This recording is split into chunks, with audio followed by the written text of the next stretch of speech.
Family out to the circle. We're going to do a group photo.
All right, now fans, let's meet the student athletes for both teams here prior to this first game of the GNAC doubleheader.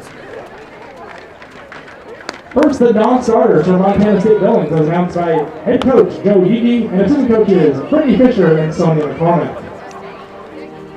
Number 1, Riley Warden. Number 4, Shelby Wazalewski. Number 8, Emily Brevig. Number 9, Avery Gray. Number 11, Madeline Elbert. Number 16, Kendall Flepp. Number 17, Elena Troxel. Number 21, Emily Waters. And number 25, Peyton Robert. Those are your Yellow Jackets non-starters. Now let's meet the starting 9 for MSUB. In center field, batting leadoff, number 12, Marley Nieto. Catching and batting second, wearing number 3, Caitlin Galvin. Playing second base, batting third, number 7, Lauren Blaschek.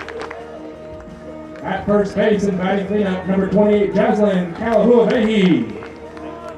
Batting fifth in right field, wearing 00, Winter Hurst. Batting sixth in left field, number 14, Bryn Lutt.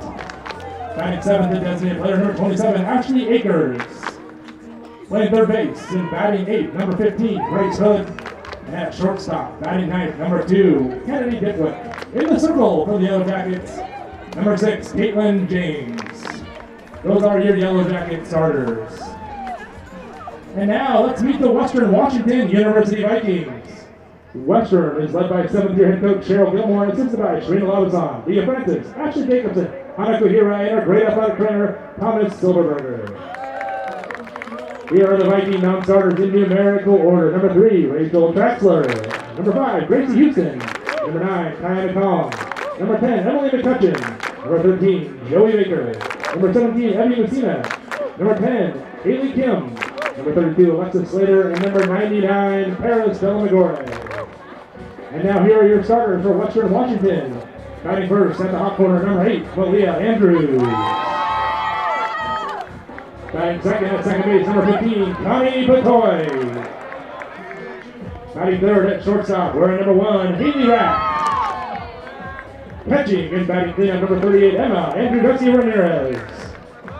Batting fifth at first base, number 19, Olivia Matlock. The designated player batting sixth, number 24, Nyree Johnson. In center field, batting seventh, number 16, Layla Carpenter. In right field, batting eighth, number 14, McKenna Crum. And in left field, batting ninth, number 2, Lexi Barca. Starting pitcher for Western Washington is number 7, Allie Kimball. Now, fans, at this time, we ask that you all please rise at table and direct your attention to the flag in right field next to the scoreboard for the playing of our national anthem.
afternoon and welcome to Viking Field, home of Western Washington University. We have a doubleheader on tap here on Vikings TV between the Montana State Billings Yellow Jackets and your Western Washington Vikings. Yesterday, these two teams split a doubleheader, Vikings taking the first game by a score of 5-1, and then MSU did a nice job bouncing back with a 2-0 shutout victory of Western Washington. We start game one here with Allie Kimball in the circle for Western Washington. A 2.25 ERA coming into this one after pitching in the 5-1 victory in game number one yesterday. She now has an 11-1 record on the season through a total of 77 innings, just a couple outs in there as well, scattered through. Allie Kimball gets a start as part of Autism Awareness Month. The Vikings are honoring that celebration and have the unique uniforms with the puzzle pieces on their jersey sleeves, but a typical Western Washington blue on their chests and the white bottoms. Montana State Billings will wear the yellow on the top and the navy blue on the bottom. Should be a good matchup here. Western Washington looking to bounce back offensively after being shut out for just the third time this season during game number 2. This is a Western Washington team that came in ranked number 11 in the entire nation. Montana State Billings came in as one of the worst teams in the conference, yet they picked up a victory. And now if you're MSU, you feel like you have a chance to maybe split this series or even take a series victory coming off of the nice win to end the Friday matchup. Vikings enter this game 27-10 overall, 11-3 in conference play. Yellow Jackets are 11-22 overall, but a good 6-7 record in the conference hanging around there. MSU will start things off with Marley Netto. She's the center fielder starting in her junior season. She makes her 30th start of the season. To lead things off, the lefty will face off against Kimball. Nieto sitting at a .404 average, by far the team lead for the Yellow Jackets.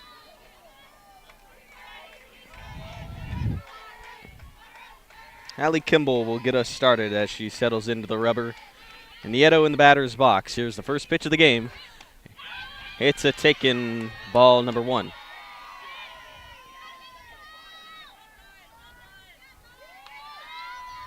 So Kimball enters this one her 18th start of the season. She's gone the distance twice so far this year.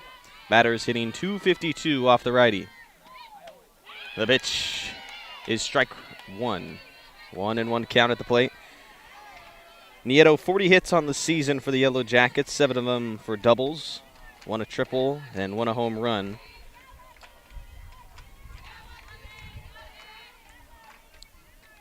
Nieto got the start and played in both games in center field. She skies this one to the opposite center fielder, Carpenter, and sails it over her head. Nieto will run into second with a stand-up double, and the Yellow Jackets have tagged Kimball for an early extra base hit. That was well struck by Nieto and got over the head of Carpenter out in center field, and a runner will be in scoring position for the Yellow Jackets early. MSU took an early lead in game number 2, scoring 1 run in the first inning. It went down as the winning run as the Vikings could not answer with a single run in game 2. Yellow Jackets offense comes out with a good swing already, and now the catcher, Kaylin Galvin, at the plate. Pitch way above the zone, and Kimball's behind, 1-0.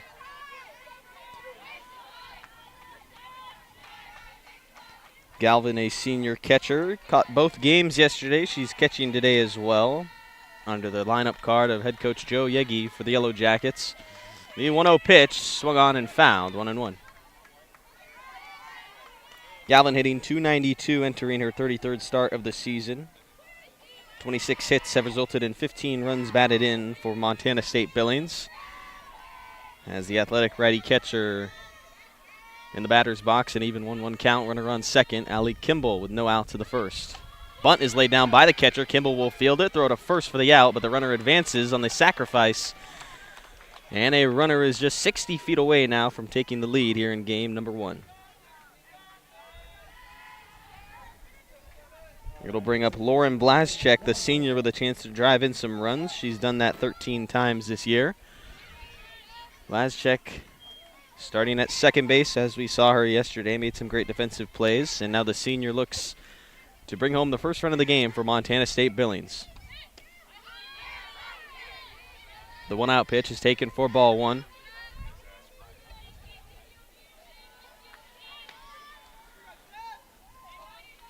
Nieto led off the inning with a double, advanced on the sacrifice bunt, and now is 60 feet away from touching home. The 1-0 taken high for ball 2.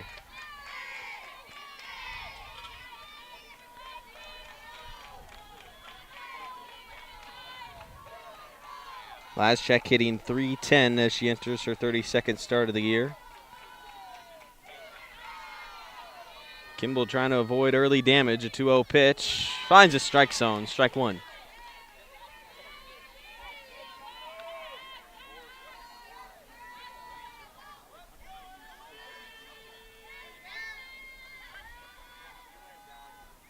Lazchek 2-1 in the driver's seat.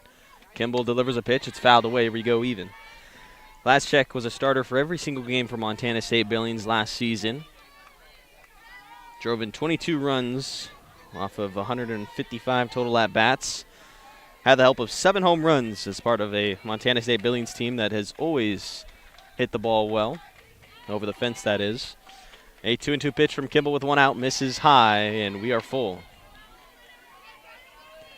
Billings sitting around a 3,000-foot elevation. Travels a little bit well up there, and we've seen the Yellow Jackets have plenty of home run hitting teams over the last couple of seasons. This year, no different, leading the conference with 40 home runs. A payoff from Kimball. Misses, and it's ball 4. Runners on the corners in the top of the first inning for Montana State Billings against the starter, Allie Kimball. Her first walk allowed and a 1-out appearance here for the first baseman, Jaslyn Kaluavehi. .329 on the season for the first baseman. She's second on the team and runs batted in. Vikings taking a time here to check in with their starter, Kimball. Yesterday, Allie Kimball went 5 innings in her start during Game 1. Did allow 5 hits, but no walks while striking out 3 Yellow Jackets and only gave up 1 earned run. Montana State Billings left 8 runners on base during game number 1. Kimball was able to get out of jams along with Kana Kong for those final 2 innings behind her. Did the same, but you have a feeling that Montana State Billings is ready to strike. They've had plenty of opportunities throughout this series. They got a victory in game 2. Trying to cash in here in the top of the first. Kaluavehi at the plate. Kimball the delivery. Pitch is taken high for ball 1.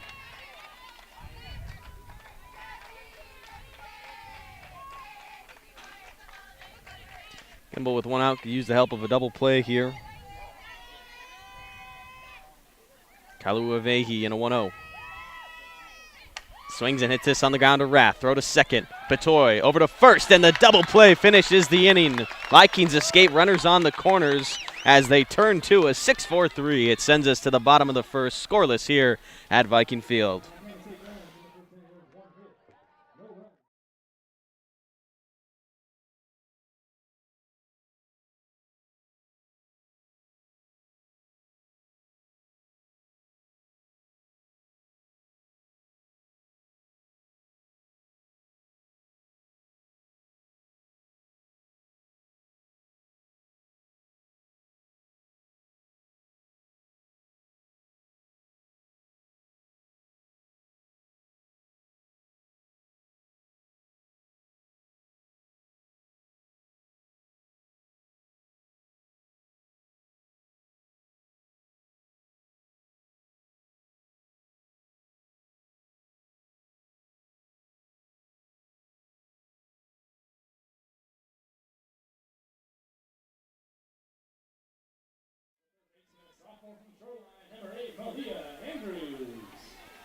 Bottom of 1 here in Bellingham, Washington. Vikings get their bats up for the first time in game 1 of our doubleheader here on this Saturday afternoon.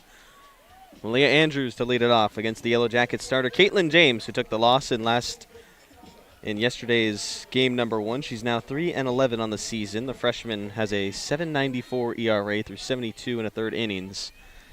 She has struggled. Batters hitting an impressive .393 off this righty. And Andrews starts it off, one of the most dangerous hitters you can face, as the first pitch strike gets James ahead. Andrews is second in the nation for her 5.18 batting average. Yesterday in game 2 actually jumped ahead of her after going 3 for 4 in game 1 off of James, and she was way early on this one for a foul ball. And an early 0-2 hole for Andrews. Andrews went 3 for 4 off of James in game 1, scored 1 run. Now in an 0-2 count. James with 26 strikeouts on the year. She pitched her 5th complete game in game number 1. 0-2, Andrews into right field. She'll have the first base hit for the Vikings, and they lead off the first with a single from Andrews. Vikings in the top of the first escaped a runners on the corner situation via the help of a double play by Rath Patoy and Matlock at first. Kimball escaped the first after allowing 2 hits and a walk. It's Connie Patoy with one on. She swings at the first pitch in the air right field. Caught on the run coming in is Hurst for the first out in the inning.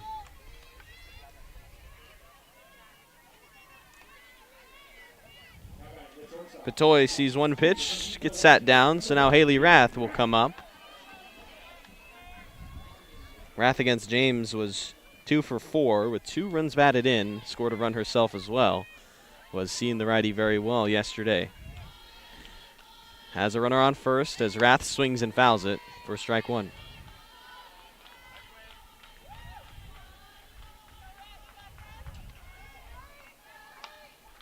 Rath, a .336 hitter.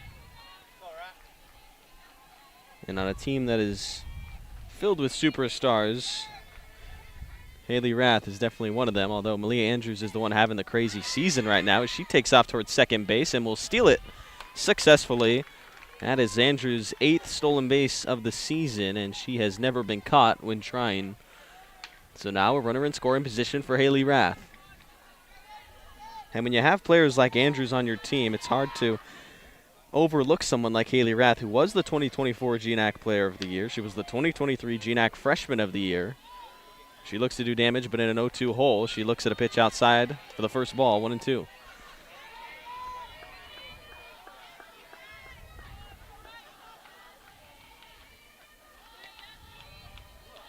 Vikings are just filled with superstar talent. Rath in a 1-2 works the count even. Rath was an all-West region selection last year on the first team. Was selected to the second team by the NFCA.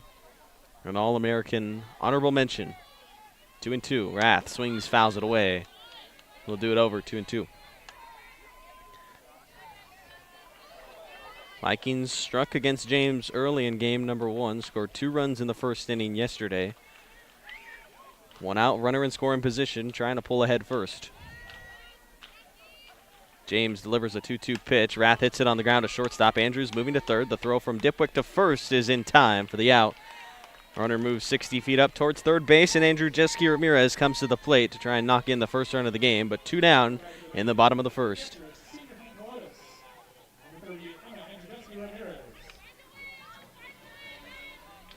Andrew Jeske Ramirez, the catcher. Second on the team and runs batted in with 31. Swings at the first pitch on a line to center field. Back is Nieto. It'll sail over her head as Andrew Jeske Ramirez brings home a run, and she stands at second with an RBI double. Vikings move ahead 1-0. Andrew Jeske Ramirez, her 32nd RBI of the season, and the Vikes are on the board first with 1 run. Here in the bottom of the first. It'll be Olivia Matlock to the plate. Matlock herself with 32 runs batted in as well, and now has a chance to drive home Andrew Jeske Ramirez standing at second. Vikings made work with 2 outs in game 1 of Friday's matchup. And they do it here again, 2 outs in this bottom of the first. Andrew Jeske Ramirez with a clutch hit, just going over the head of the center fielder, Nieto.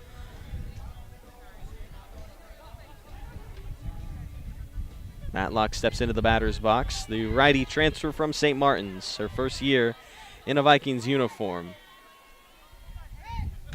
She sees the first pitch for a strike.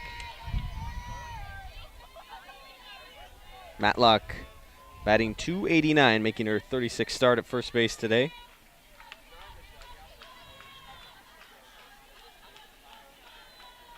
The 0-1 pitch with 2 outs sails way high above the zone. James on the miss, evens things up. Vikings 2 hits in this inning, a leadoff single from Malia Andrews. She stole second to get in scoring position, which allowed Andrew Jeske Ramirez to bring her home with an RBI double and a 1-0 lead for Western Washington. Matlock sails this into the air. This should be easy for Nieto as she trots in and makes the catch for out number 3. But Vikings do damage in the first, a 1-0 lead as we head to the top of the second here on Vikings TV.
Top of the second inning here at Viking Field, an early 1-0 lead for the home team, Western Washington University, over Montana State Billings.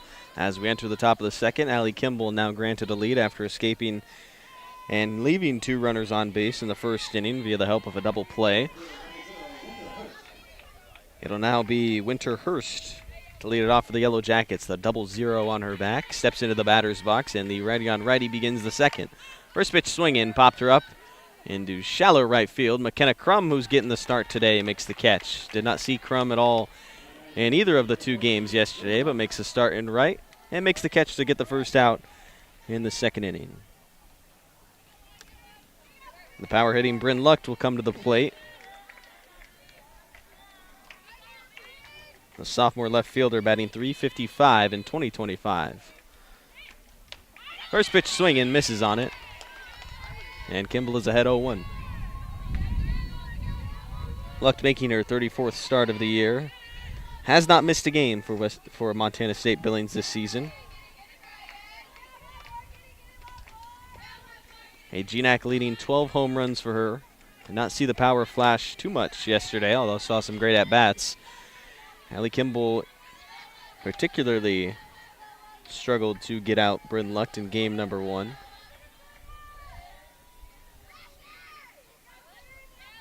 Lucht ended up going 1 for 2 with a hit and a hit by pitch. She takes that one for ball 2. A 2-1 count with 1 out.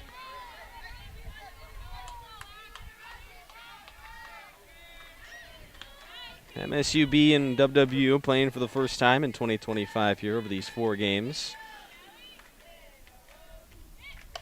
Lucht swings and fouls it off. 2 balls, 2 strikes. Yellow Jackets are coming off of 3 losses against St. Martin's last week. Vikings are coming off of 4 wins against Northwest Nazarene.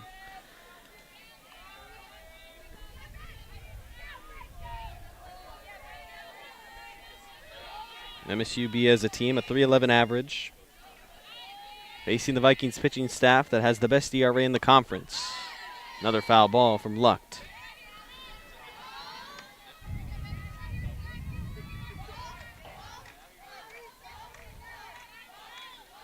Lucht has been able to get some good swings throughout this season. Something she struggled with, though, is the strikeout.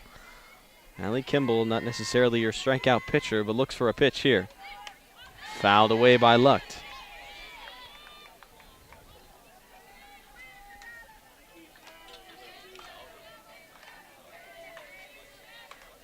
Lucht's 12 home runs is 18th in all of Division II entering the series.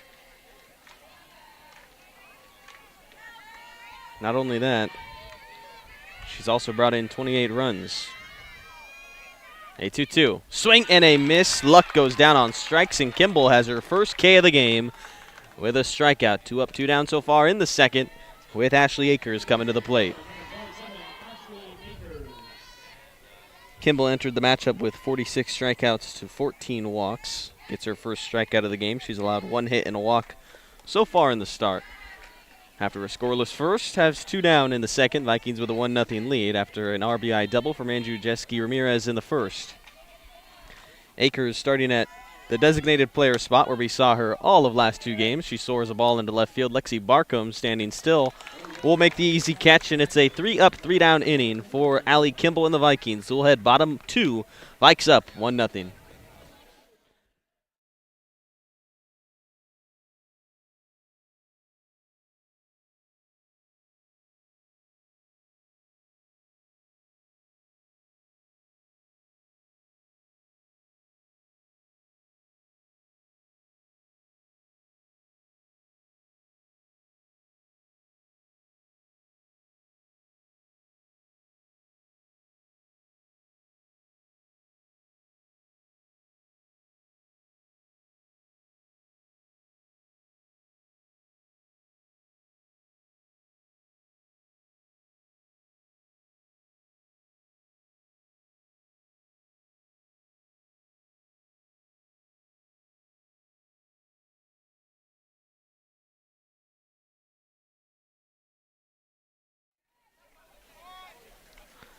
Bottom of the second inning here in Bellingham, Washington. Western Washington leading Montana State Billings in Game 1 of a doubleheader.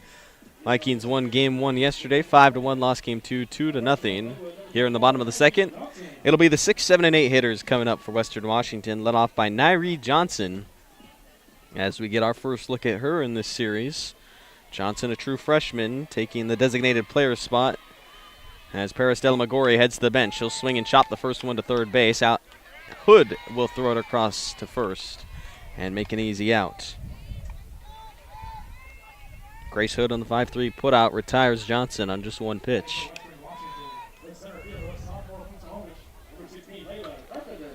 Layla Carpenter went 3 for 6 through 2 games yesterday. Center fielder had the help of a bunt single to help her reach those 3 hits, but hits this one on a 1-hopper to short. Dipwick with an easy play as Kalua Ovehi stretched out to make the catch.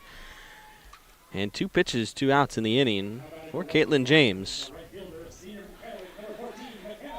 So that'll quickly bring up McKenna Crum, who we did not see yesterday. Out in right field getting both starts was Rachel Traxler. Crum got the day off, and now we'll go back to work. The lefty senior into the batter's box for her 36th start of the season. Those 2 games yesterday were the first 2 games she's missed all year,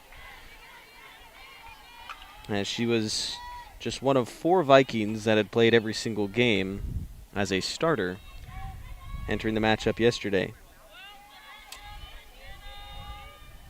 0-1, swings and jammed her straight to Dipwick to her right, and 3 outs gained easily by Caitlin James in the second. We'll go to the third, Vikings leading 1-0 here at Viking Field.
Top of the third here at Viking Field. Western Washington leading Montana State Billings. Allie Kimball back into the circle after 2 scoreless frames. The 8-9-1 coming up for the Yellow Jackets, led off by Grace Hood. She swings and misses on a chop from Kimball's first pitch, down 0-1 now. Kimball retired the side in order back in the second. Picked up her first K of the game and forced 2 weak flyouts. Vikings lead 1-0. Kimball in the circle facing Hood for the first time here in game 1 of our doubleheader. Foul ball for strike 2.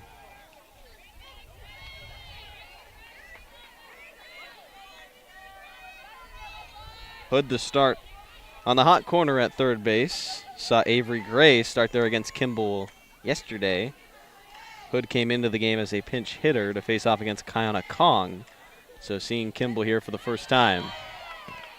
She takes borderline ball 1, and it's 1-2.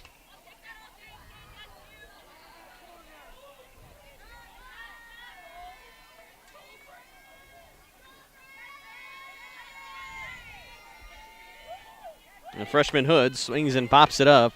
Shallow center field for Carpenter. Easily settled under for the first out in the inning. Bottom of the order hitter in Kennedy Dipwick to the plate. Dipwick batting .318, making her 34th start of the year.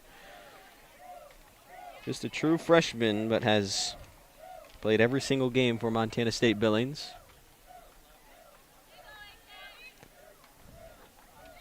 Got 2 hits yesterday against Kimball and Kong. In game number 1, that is. Swings through the first pitch for strike 1.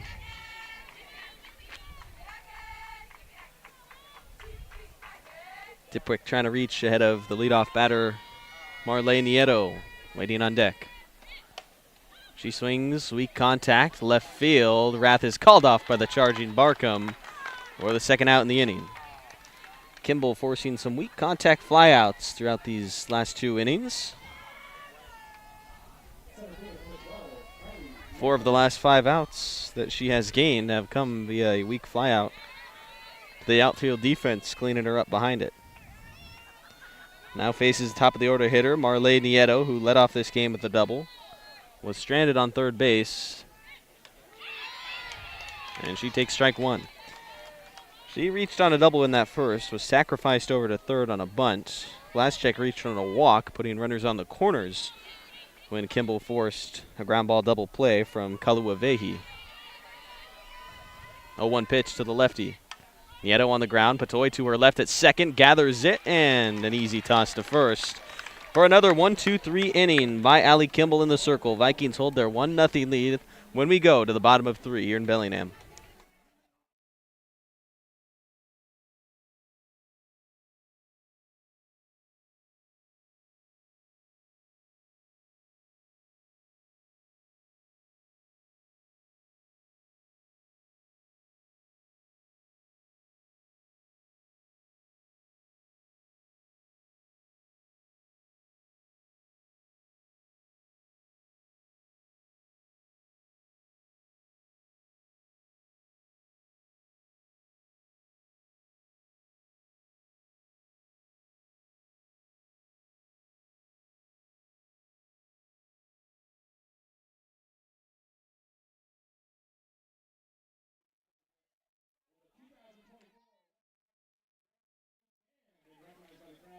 Thanks for being here to support the softball team. So, Western Rowing, stand and give away.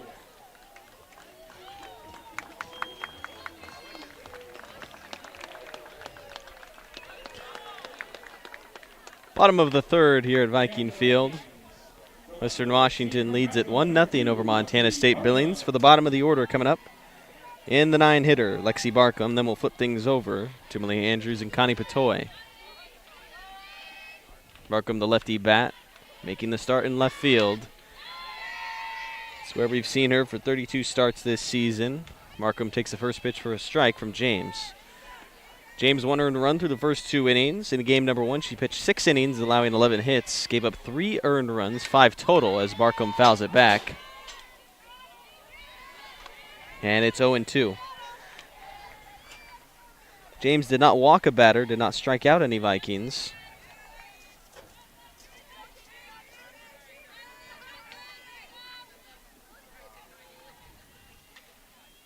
An 0-2 pitch to Barkham. She swings and hits it on the ground. Second baseman Vlaschek on the backhand. Throw to first. Barkham's speed beats it out on an infield single.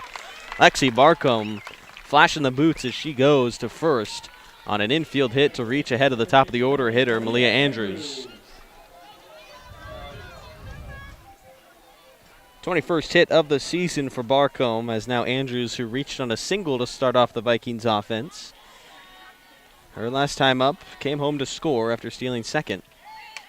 Swinging at the first pitch. Vikings have been aggressive against James, and it paid off in game 1 yesterday, but had a quick second inning via that same result. Just a 5-pitch inning back in the second, as the Vikings 6, 7, and 8 hitters faced off against James and were trying to swing early, but just resulted in weak contact. And looking at Montana State Billings pitching staff, they have struggled, so it makes sense that you'd want to get out in front of these pitchers, try and get the offense moving early. Vikings have tried that throughout this series. Didn't work in game 2 against the great start from Emily Waters, as Andrews fouls off the bunt attempt, so Barcombe, who was taking off on the sacrifice sign, will trot back to first base, and a 1-2 count. Malia Andrews, the lefty, back into the batter's box.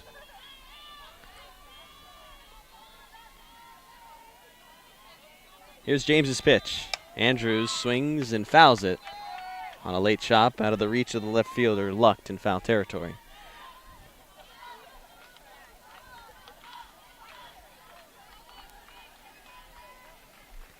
Andrews reached on a single and stole second base, which allowed her to score on the RBI double from Anju Jeski Ramirez.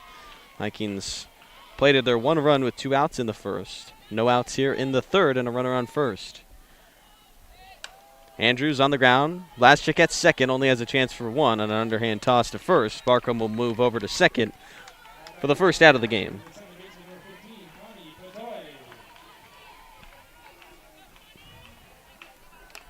Connie Batoy comes to the plate. She was successful off of James in game 1 yesterday. Batoy 2 of 3 at the plate with 2 runs batted in against Caitlin James. The number 6 delivers the pitch. Misses high to the number 15, Connie Batoy. Vikings wearing the Autism Awareness Month jerseys for game 1 here. They feature last names on the back, which is unique. As Batoy puts a drive into this one, line drive into center field is caught by Nieto, runner tagging to third, as Barcombe will go there safely with 2 outs now in the third.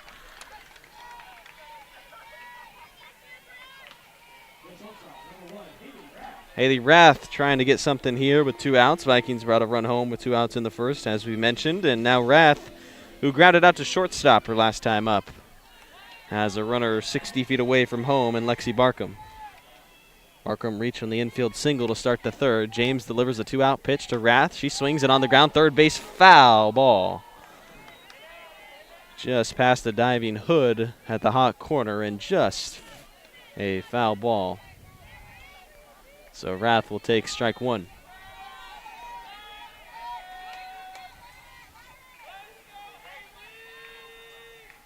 Rath, 29 runs batted in, is third on the team. Here's James's pitch to her. Foul ball, 0-2.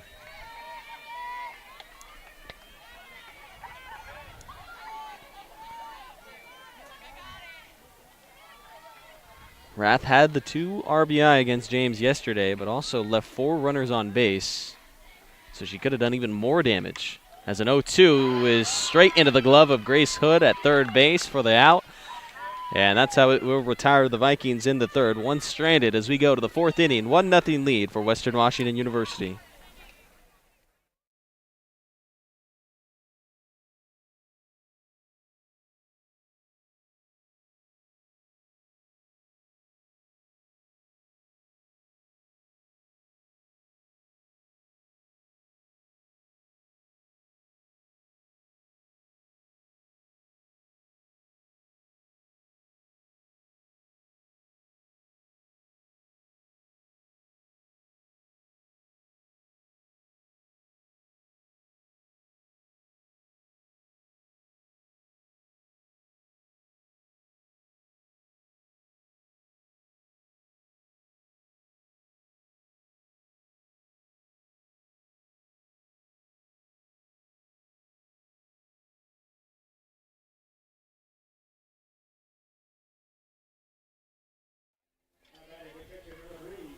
Fourth inning here on this Saturday afternoon, game one of a doubleheader between the Montana State Billings Yellow Jackets and the Western Washington University Vikings.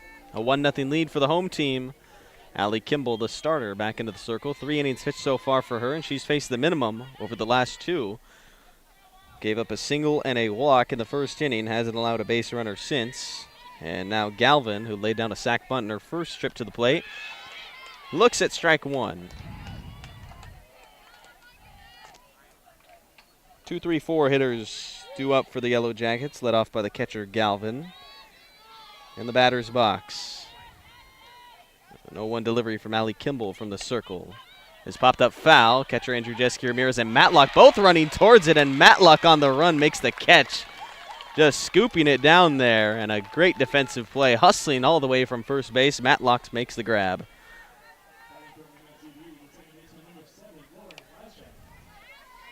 Kimball just 33 pitches through her 3 1/3 innings pitched so far. MSUB made her work a lot harder in game number 1 than they have so far here in game number 1 of our doubleheader on Saturday. Blazchek at the plate. Kimball pitches to her with 1 out. Blazchek, the second baseman, takes strike 1.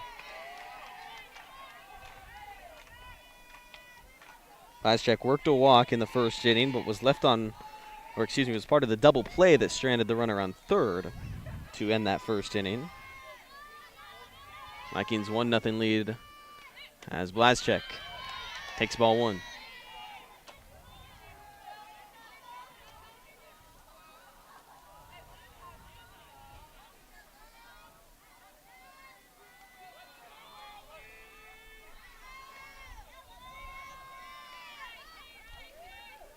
Kimball's pitch and a 1-1.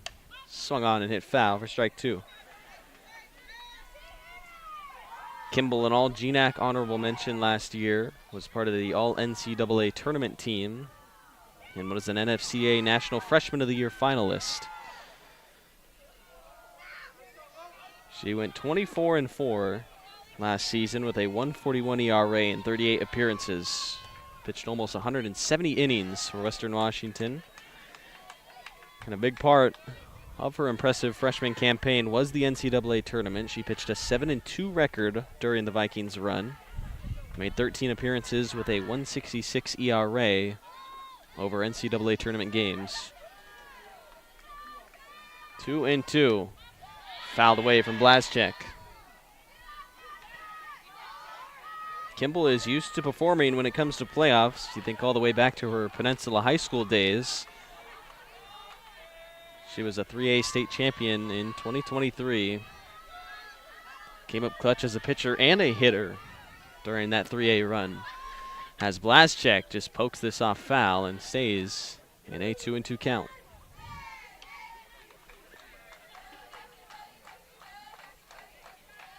Yellow Jackets, after the win yesterday, are now 2-16 on the road this season.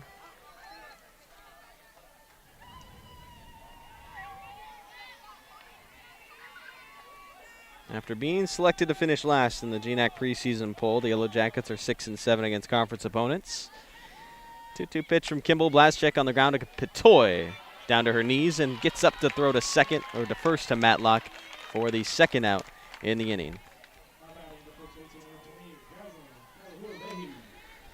Jazlyn Kaluavehi will come up. She grounded into a double play to end that first inning, her last time up. Now here in the fourth, Kimball has sat down 9 batters in a row.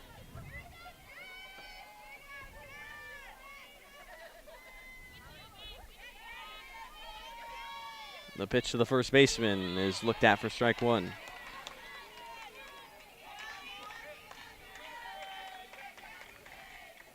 Joe Yegi is going to call time from third base as MSUB will talk things over. First-year head coach Joe Yegi with Montana State Billings.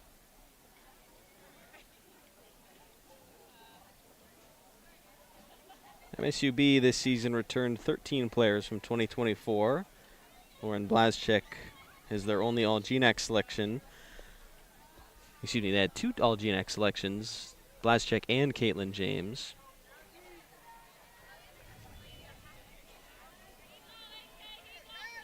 Kaluavehi into the box.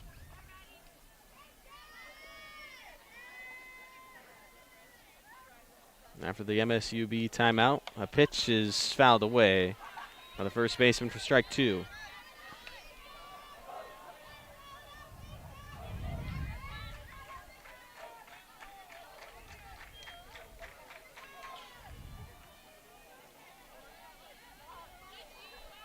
Kimball trying to face the minimum for a 3rd inning in a row. Delivers her 0-2 pitch. It misses high for the first ball of the at-bat.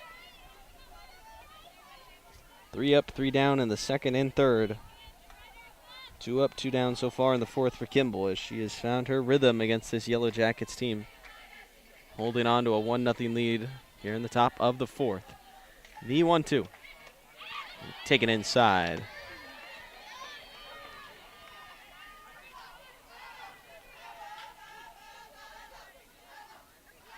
Kaluavehi has worked it even from down 0-2. Trying to extend the 4th.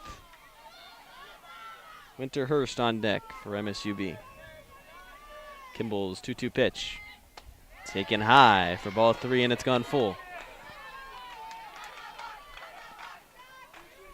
Kimball did not walk a batter yesterday. 1 walk allowed so far through her first 3 2/3 pitch today. Payoff pitch from Kimball is swung and hit on the ground. First baseman Matlock will have to get it, and the covering Patoy tags first base. 3 up, 3 down in the 4th for Allie Kimball. She's rolling 3 clean innings in a row. No base runners against her, and the Vikings hold a 1-0 lead entering the bottom of the 4th here at Viking Field.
Bottom of the 4th inning here in Bellingham, Washington. Western Washington University leads Montana State Billings 1-0.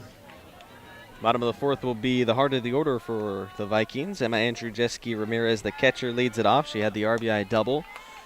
That plated the only run in the game so far. Caitlin James still working from the circle for the Yellow Jackets as she misses on her first pitch. Yellow Jackets win yesterday, snapped a streak of 10 consecutive conference victories for Western Washington. Ended the Vikings' 6-game winning streak as well. Andrzejewski Ramirez takes ball 2.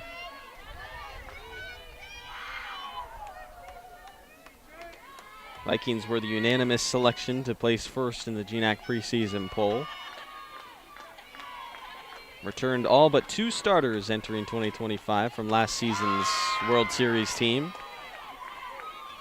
Big hack from Andrzejewski Ramirez, couldn't get it. It's 2-1.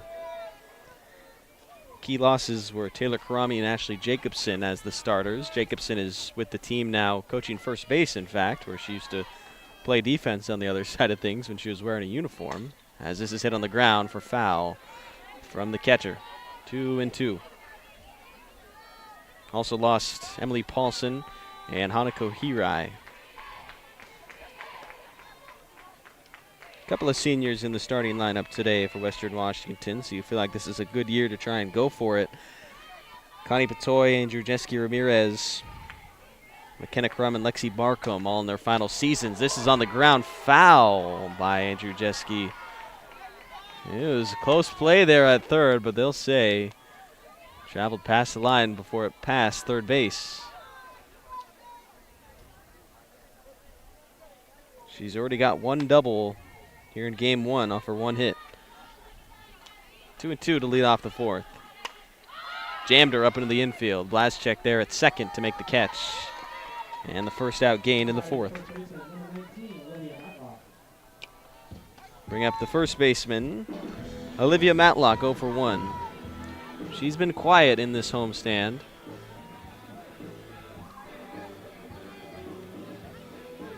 Matlock did have the sacrifice fly back in game 1 that plated a run.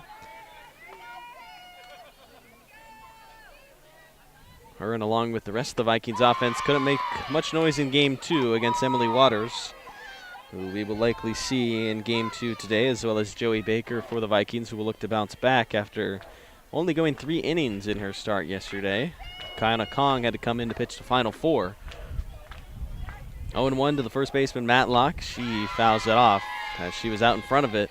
And an 0-2 count to the first baseman. Matlock has been having a good season, .289 with 32 runs batted in via the help of 7 doubles and 5 home runs.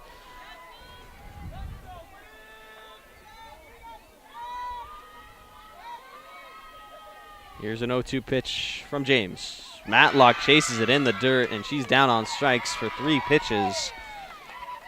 And there are 2 down in this 4th inning. Now to bring up Nairi Johnson, who was retired on just 1 pitch. Hit a ground out to third. The designated player now back up to face off against James. Johnson, a true freshman. She has not started for Western Washington since the March 28th game against Cal State Monterey Bay. Made 2 pinch hitting appearances in the series against Northwest Nazarene.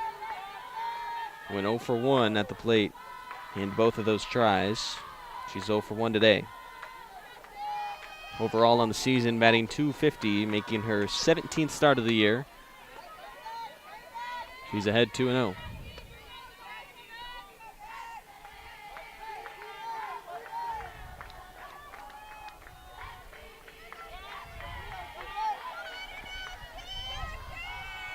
James behind 2-0.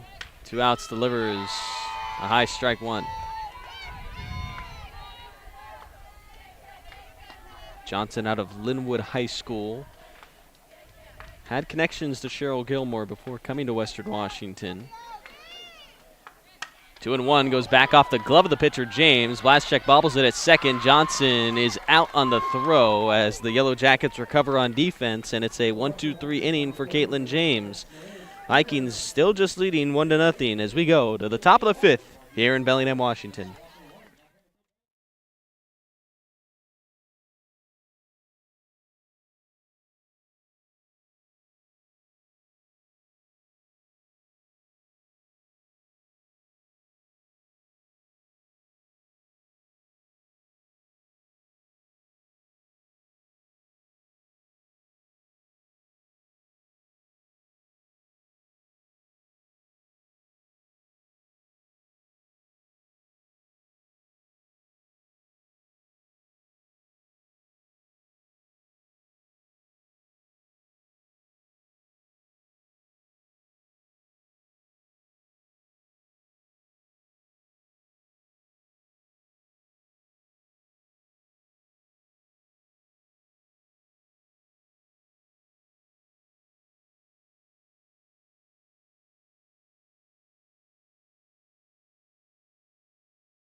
Top of the 5th inning here at Western Washington University. It's been a quick game so far, but a 1-0 lead here for Western Washington over the Montana State Billings Yellow Jackets. 2 teams split a doubleheader yesterday. This is game 1 of 2 here on Vikings TV. Second game will start 30 minutes after the conclusion of game 1 here. Both starters working quickly as Allie Kimball back into the circle for the 5th. Winterhurst to lead it off, flew out to right when she led off the 2nd inning. Kimball has retired the Yellow Jackets in order for the last 3 innings. Still just the 1 hit and walk allowed that was back in the 1st. 1 strikeout for Kimball that she had in the 2nd. And an 0-1 count to start it off against Winterhurst. Hurst, the right fielder, swings and chops it to Haley Rath at short. 6-3 ground out starts the 5th. That'll bring up Bryn Lucht, who's the only strikeout for Kimball. After she got the best of Allie yesterday, Allie Kimball starts off game 1 here with an out as Time will be called, and they will clear the pitching rubber.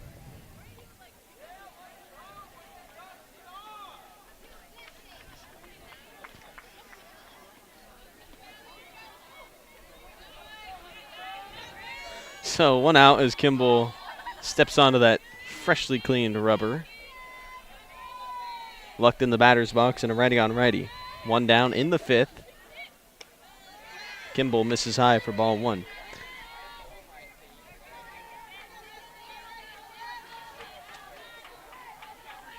Vikings last season swept the Yellow Jackets. MSUB has claimed at least 1 victory now here in 2025. 2 teams played in Billings last year, as this is hit in the air by Luck to left field. Barcombe to her right, couple steps away from the foul line, will make the catch for the 2nd out. 2 down as Ashley Akers come to the plate. She flew out to left her last time up. Lefty batter trying to extend the 5th and trying to stop Allie Kimball, who's been dealing.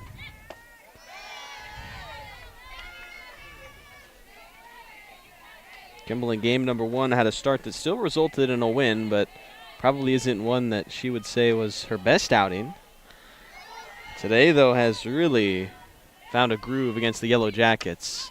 This on a line to right field. It'll drop right in front of McKenna Crum for a base hit, and the 2nd allowed by Kimball in the start. First base runner since the 1st inning for Montana State Billings is Akers on a single to right. Grace Hood comes up after flying out to start the 3rd inning. The freshman 3rd baseman is the go-ahead run. Tying run at first. She fouls off the first pitch. Strike 1.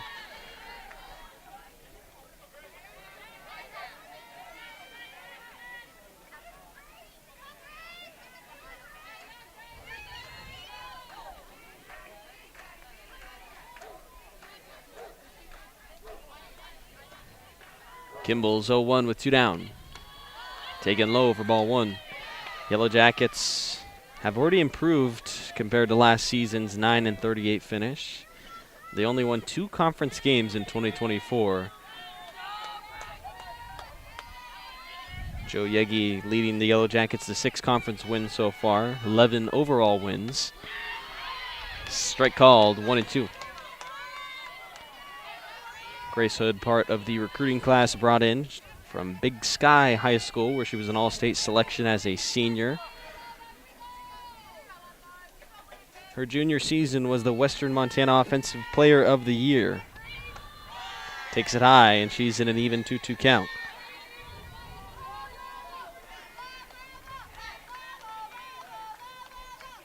Hood is part of 3 starting freshmen in this game 1. Pitcher Caitlin James and on deck Kennedy Dipwick. All freshmen alongside Hood. Here's the 2-2 from Kimball. It is fouled.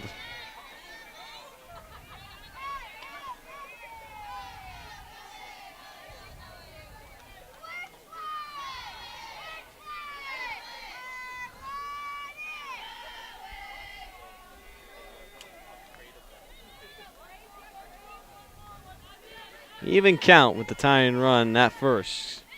Kimball's 2-out pitch is taken for strike 3. Hood goes down looking to strand a runner in the 5th, and the Vikings hold on to their 1-0 lead, entering the bottom of 5. We'll be back on Vikings TV.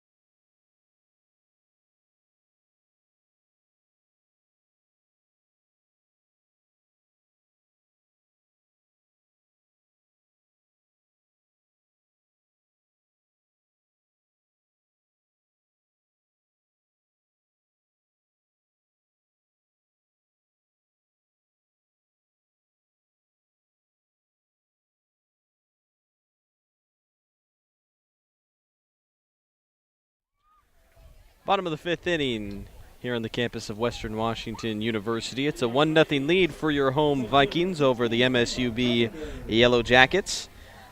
7, 8, and 9 coming up here in the 5th for the Vikes. Caitlin James still in the circle for the Yellow Jackets, and she's done a nice job limiting the damage. Just 3 hits allowed to Western Washington, no walks given, and only the 1 earned run that separates this game. Carpenter grounded out to short. Her last time up. First pitch swing into the first baseman, Kalua Vehi. She'll turn underhand toss to the covering Blazchek, and it's offline. Now Carpenter's going to turn her head to second. Blazchek with the throw there. Dipwick on the tag, not in time. Close play at second base as Carpenter aggressively heads to second after the error. I believe it will go down on the first baseman. The underhand toss was just not where it needed to be, and now a runner is in scoring position. They ruled it a single. Okay. Pitch goes high. As McKenna Crum looks to bring home a run, so that's the 4th hit with quotation marks that James has allowed.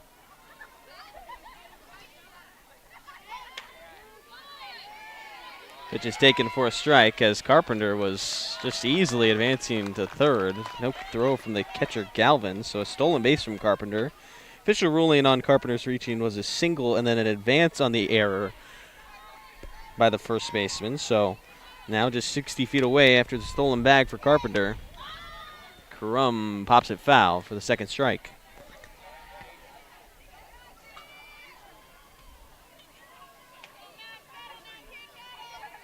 Carpenter leads the Vikings in stolen bases. She is now 9 for 12 on the season.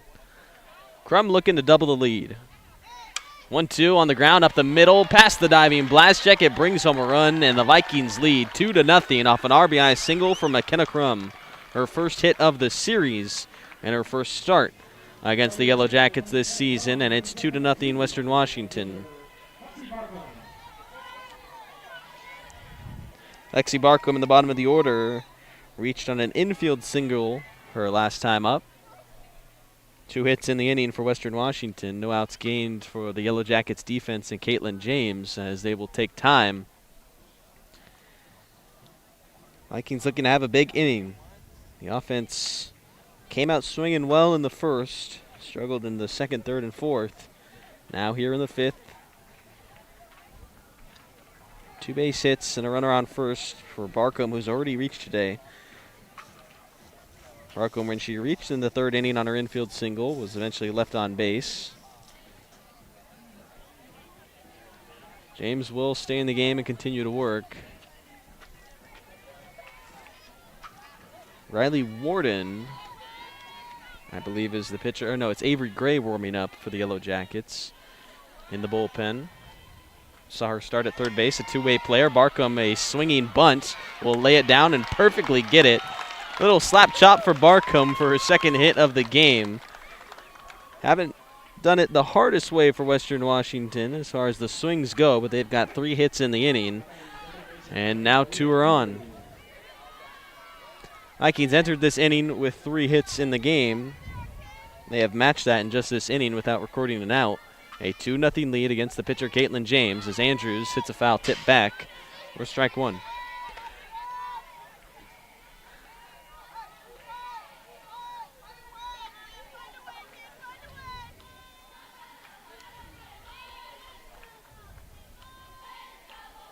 Oh, 0-1 to the top of the order. Andrews shows bunt. Runners both going. The throw to third is not going to be in time, and a double steal for Western Washington.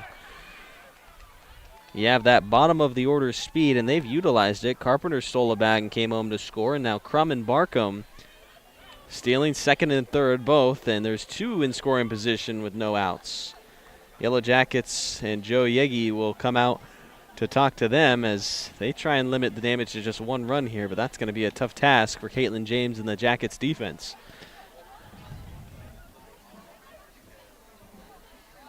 For Crum, it's her 7th steal of the season. For Barcombe, it's her 4th. And for Malia Andrews, looking to do damage, 27 runs batted in on the season. And by far the best hitter so far in 2025 for the Vikings. Entered with a .517 average. She's 1 for 2 today. And it's crazy, on a 1 for 2 day, that's lowering Malia Andrews' batting average. A remarkable season so far. Just a sophomore. The 0-2 pitch. Swung on and skied to left field. Lucked his back, and it drops out of her glove as she runs into the wall. 1 run will score. Andrews to second. As Bryn lucked out in left field, could not hold on to it. And the Montana State Billings defense is not helping out their starter, Caitlin James, in this inning. It's 3-0 Western Washington. Still no outs in the frame. So a double from Malia Andrews brings home a run, and 2 are in scoring position. 4 straight hits gained against the starter, James.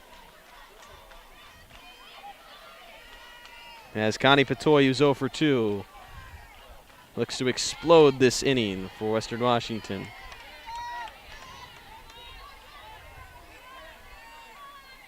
Andrews' hit is ruled a double, so she's 2 for 3. Picks up the run batted in, and she stands at second. In front of her is Barcombe. In front of her is Barcombe at third, yes, and McKenna Crum was the runner that came home to score.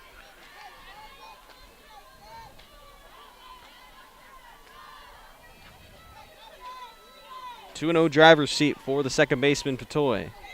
Swings back up the middle off the glove of the catcher. Dipwick at short will make the play, but a run scores on the ground out. Yellow Jackets do get their first out in the inning, but it's an RBI for Connie Patoy. Barcombe scores and touches home to make it 4-0 Western Washington. They've scored 3 runs here in this 5th inning after entering it with just a 1-0 lead, and throughout the game they had struggled to get to James, but it's happening here in the 5th. 1 out, a runner 60 feet away from scoring. Rath goes up the middle. She'll plate another one. Vikings lead 5-0 now. That is their 5th hit in the inning.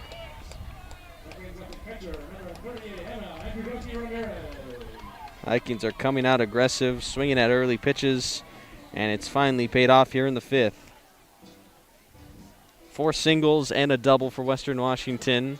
It's going to force Joe Yegi to go to the bullpen and pull out Caitlin James after just an inning, 1 out pitched here in the inning. So she will exit with 4 1/3. It is going to be Avery Gray taking over for her. First look that we get at Gray here in this series. As a pitcher, that is. She started the first game of 2 as a third baseman. Now we get to see part of her two-way skills as a true freshman enters now. She's from Campbell County High School, where she was an all-conference and all-state selection all 4 years of her career. Multiple-time Wyoming Player of the Year selection as well. Won a state championship as a freshman in her first year with the Montana State Billings Yellow Jackets. She would take over for James, who now has given up these 5 runs, but did not get the help from her defense. Had a throwing error that allowed a runner to advance to second, and the dropped ball out in left field. Neither ruled an official fielding error, so they're not responsible for outs. So those all go as earned runs against the starter James, as now MSUB in a deep hole, 5-0. Runner on first for Andrew Jeske Ramirez. And a first pitch ball.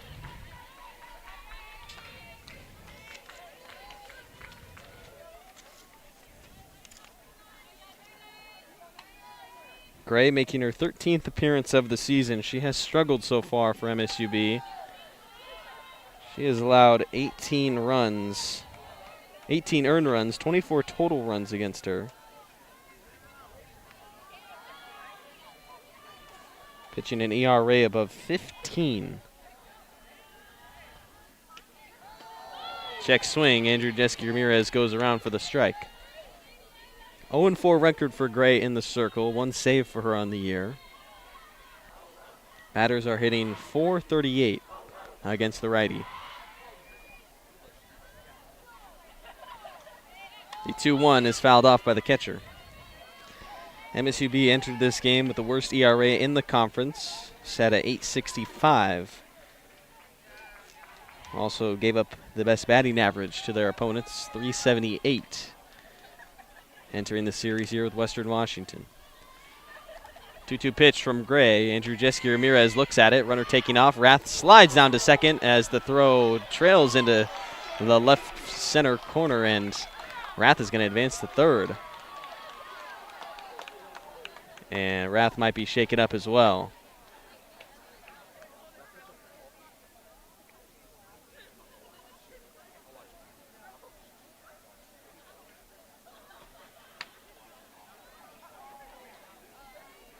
Head coach Cheryl Gilmore checking on Rath at third. Not sure what's going on.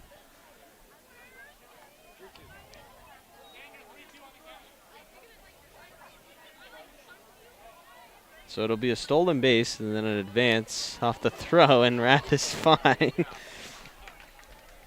Stopped the heart for a little bit. Never want to see a star player be shaken up at all, but she is more than fine. Rath steals her 4th base of the year successfully, and it's a full count to Andrew Jeske Ramirez.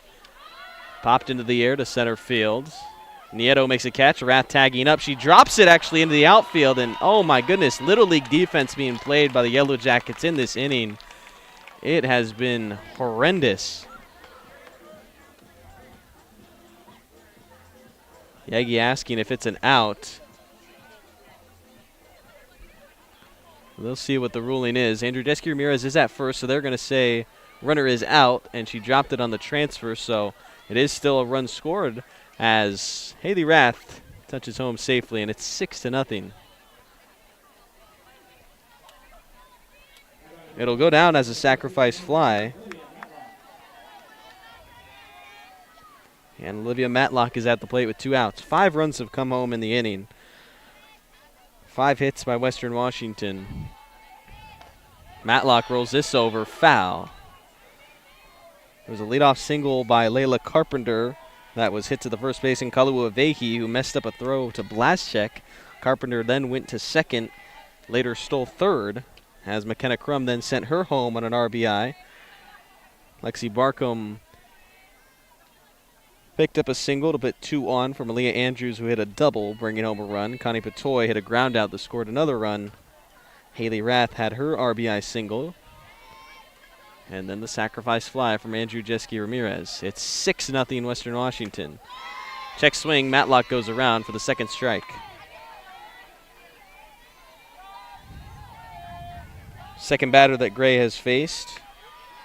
4 1/3 pitch by the starter, Caitlin James.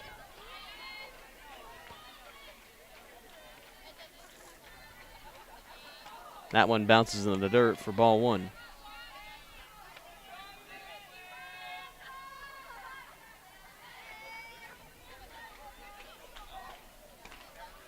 James credited with 6 runs against her in the start, 5 of them earned, off of 8 hits and 1 strikeout. Avery Gray dealing in the circle now for the Yellow Jackets in relief. Matlock on a line to left. Bryn Lucht gets it in her glove, but not before the Vikings bring home 5 runs in the 5th, and it's a 6-0 lead entering the top of the 6th here at Western Washington University.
Top of the 6th.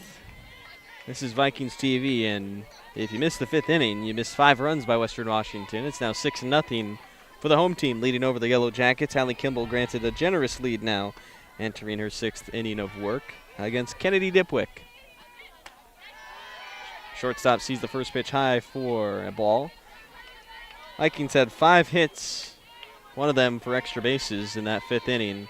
A couple of defensive mishaps, an errant throw from the first baseman, a drop ball out in left field, a drop ball and a transfer in center field, and just like that, Vikings have a 6-0 lead. Dipwick is 0 for 1, flew out to left field in the 3rd inning. The shortstop ahead of the count, 2-0. Avery Gray had to relieve the starter, Caitlin James, midway through that 5th inning, although all 6 runs are credited against James.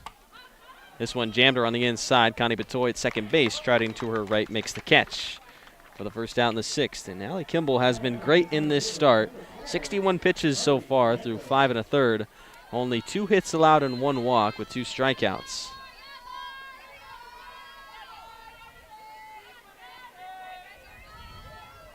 Marlene Nieto, 1 for 2 with a double. Top of the order hitter for the Yellow Jackets up. With 1 out, she takes the first pitch for a low ball.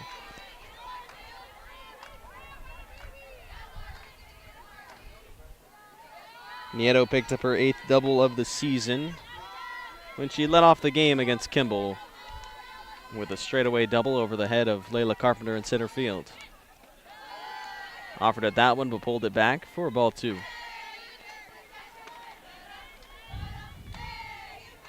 Kimball in line for win number 12, pending a big-time comeback from the Yellow Jackets. Would be the team lead in wins. 2-0 pitch from her, and Nieto fouls it off to the left side. 2-1. Vikings and Yellow Jackets will play another game this afternoon, 30 minutes after the conclusion of this one.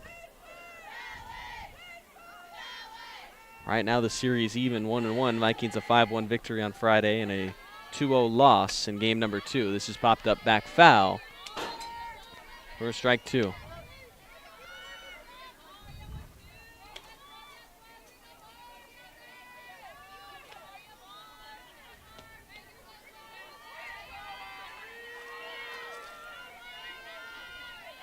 The junior, Nieto. Kimball still in the circle. Delivers the 1-out pitch. Straight away on a line to center. Carpenter on the slide makes the catch. Carpenter flashing the leather in center field and gets the 2nd out in the top of the 6th. Well hit by Nieto, but the Vikings playing good defense and backing up their pitcher in a nice way. The catcher, Kaylin Galvin, will come up.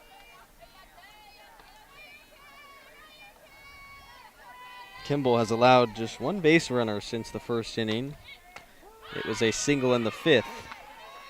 Has just been dealing so far against the Yellow Jackets. 0-1 to start the at-bat against Galvin on a first pitch strike from Allie Kimball. Kimball also just a sophomore for Western Washington. One of the many young talents that fill this roster.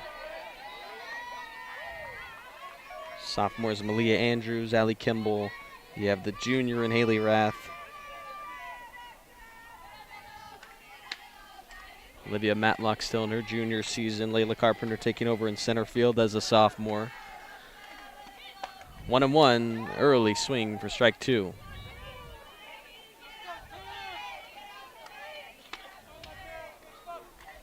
Galvin's 0 for 1 in the game. Got jammed up in the 4th inning. Had a sacrifice bunt in the 1st.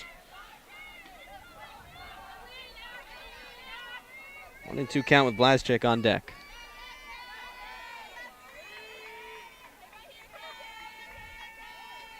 The pitch, swing and a miss for Kimball. She gets her 3rd strikeout, sitting down Galvin via the K.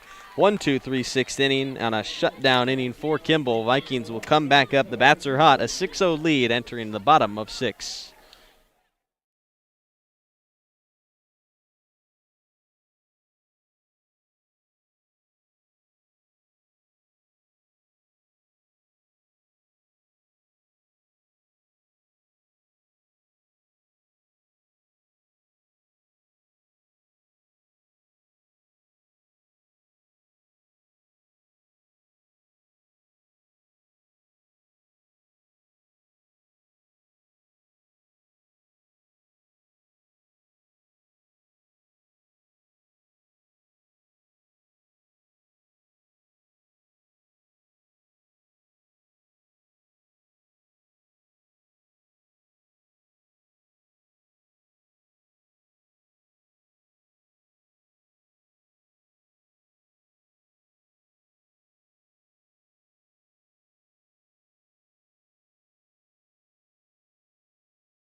Bottom of the 6th inning here at Western Washington University, a 6-0 lead for your Vikings over Montana State Billings. 5 runs scored in the 5th. It was a pitcher's duel for the first 4 innings, a 1-0 lead for the Vikings, taken into that bottom of the 5th where they put up 5 hits. They had entered that inning with just 3 hits in the game.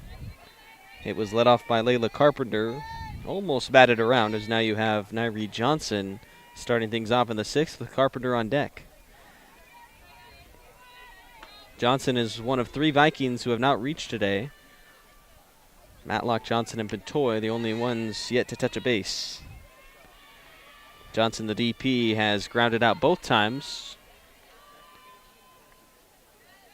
Sees a 1-0 pitch high for ball 2. Avery Gray in relief. This is her first clean inning of work. Took over in the 5th inning with 1 out. Sat down the next 2 batters that she faced, one of them via a sacrifice fly that scored a run. Not credited against her, though. Instead, it goes against the starter with the inherited runner that James left on base. We will see Joey Baker in game number 2. Likely starter for Montana State Billings is Emily Waters. And a 2-0 pitch to Johnson is strike 1. Vikings had the dominant 5-1 win in Game 1 yesterday. Hold a 6-0 lead in Game 1 on this afternoon. Vikings will look to take the series win in Game 2 as well. Johnson chopped it roll over to Dipwick. She bobbles it short. The throw to first is not in time. And we'll see what it goes down for Johnson. Either way, she's on base.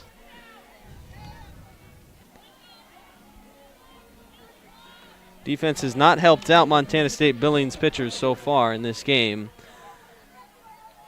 2 errors, and that'll make it a 3rd as Johnson reaches on the E6. So Dipwick commits the error for the first batter of the inning, and Layla Carpenter is up. 1 for 2 with a single. She reached on an infield single and then advanced to second on a throwing error. Proceeded to steal third base as her 9th stolen bag of the year. 0-1 shows bunt, but foul. And now a 2-strike hole for her. Made a nice sliding grab in the top half of this frame. Carpenter has a runner on first with no outs. Western Washington up 6-0. Trying to have another big inning here. As they're facing the pitcher Avery Gray, who struggled, but Carpenter fans at it, and she goes down for the first strikeout to Avery Gray.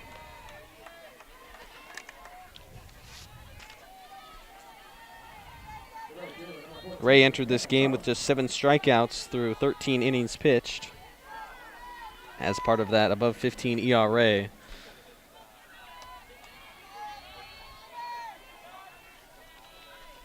McKenna Crum with 1 out. Crum takes strike 1. Crum had a single as well as part of the 5-run 5th inning. It was an RBI single that scored Carpenter from 3rd. Crum ended up being part of a double steal after Lexi Barcombe reached on a single. And Crum herself would score in the inning.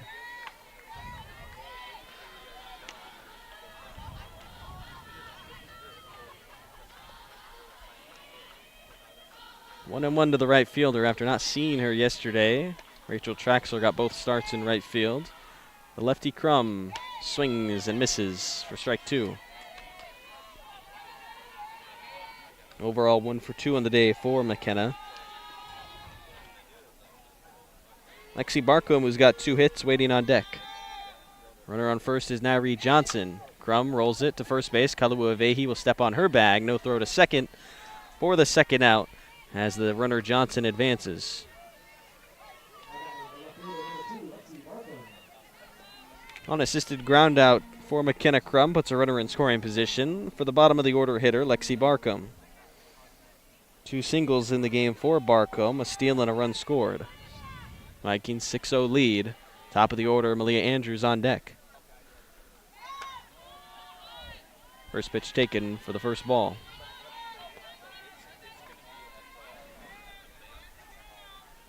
Barcombe, as part of a efficient bottom of the order, has scored now 22 runs this season.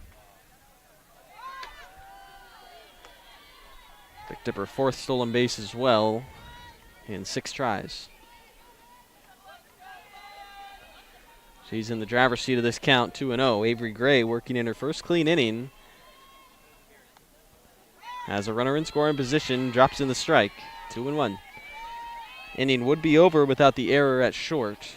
So if a run scores, it'll go unearned against the freshman Gray in the circle. Barkham trying to extend it for Western Washington. Foul ball from Barkham. 2 balls, 2 strikes.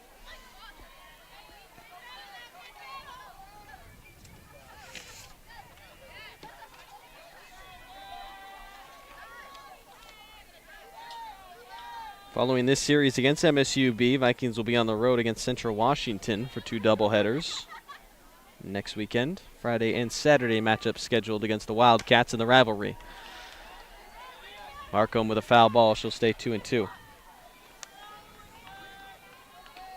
As it stands right now, Central Washington is the worst team in the conference. Entered this weekend 4-12 against GNAC opponents. 6-24 overall are the Wildcats. 2-2 pitch to Barkham. This on the ground to first base. Kaluavehi just has to step at her own bag. And a clean 6th inning pitch by the relief pitcher, but a 6-0 lead as we enter the final frame. Vikings up 6-0 when we come back.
Top of the 7th inning here in Bellingham, Washington. Allie Kimball looks to go the distance.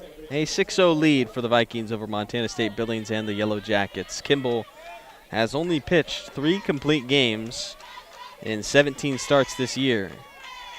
Blazchek and the Yellow Jackets started off in the 7th. It's a first pitch ball from Kimball. Kimball has been excellent. Through 6 innings, she's thrown 70 pitches and allowed just 2 hits and 1 walk. She's struck out 3 Yellow Jackets. Blazchek 0 for 1 at the plate with a walk and a ground out.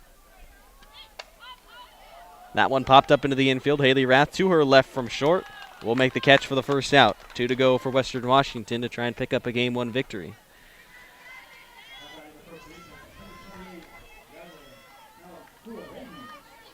Kalahuavehi at the plate, 0 for 2 with a pair of ground outs, one of them a double play. First baseman steps in against Kimball, who's looking for a shutout. 25 total earned runs have come across against Kimball this season. Holds a 2.25 ERA entering this start, and that is ticking down as Kimball yet to allow one to cross through 6 frames against the Yellow Jackets in Game 1 here on this Saturday afternoon.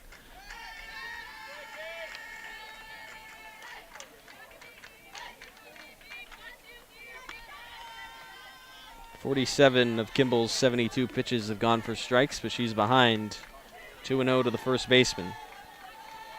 Cleanup batter in Kaluavehi has not found success against Kimball in Game 1. Allie finds the strike zone, 2-1.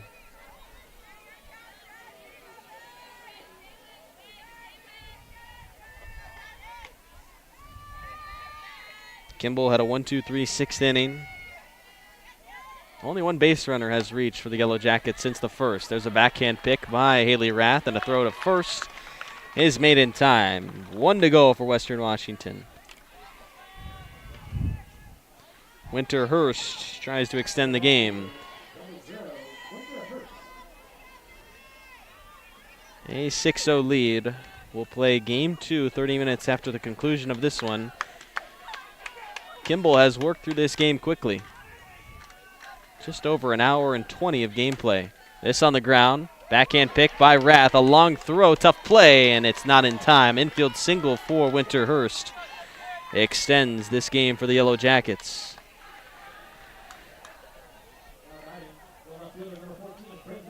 The sophomore Bryn Lucht will come up 0 for 2 in the game. A fly out to left her last time up. Struck out her first time against Kimball. Vikings looking for the final out to take a 2-1 series lead against the Yellow Jackets this weekend. First pitch high for ball 1. Vikings will honor the 1998 NAIA National Championship team in between the games today as part of a Year of the Vikings celebration that has gone on. All 13 National Championship Western Washington teams being inducted this year. All 13 teams enter the Western Washington Hall of Fame. It's part of a celebration idea brought to us by the athletic director, Jim Sturck. This celebration between these two games will be the last of the Year of the Viking celebrations. Pitch miss from Kimball, 2-1. Runner on first for the Yellow Jackets, their first base runner since the 5th. Kimball has allowed 3 hits in the game.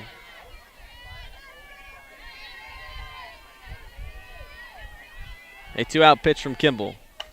Is swung on a line to right field. This one going to get into the gap between center and right. Crum gathers it as Hurst is going to be waved home. There goes the shutout. Relay to third, and they caught her in between.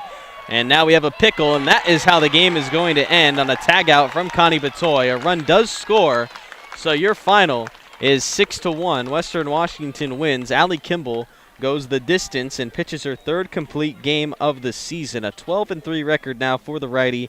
Caitlin James credited with the loss. She's 3-12. Western Washington improves to 28-10 overall, 12-3 against conference opponents. Yellow Jackets fall to 11-23 overall, 6-8 in the GNAC. We'll take a little break here. National Championship team will be celebrated, and we will be back for game number two here on this Saturday afternoon.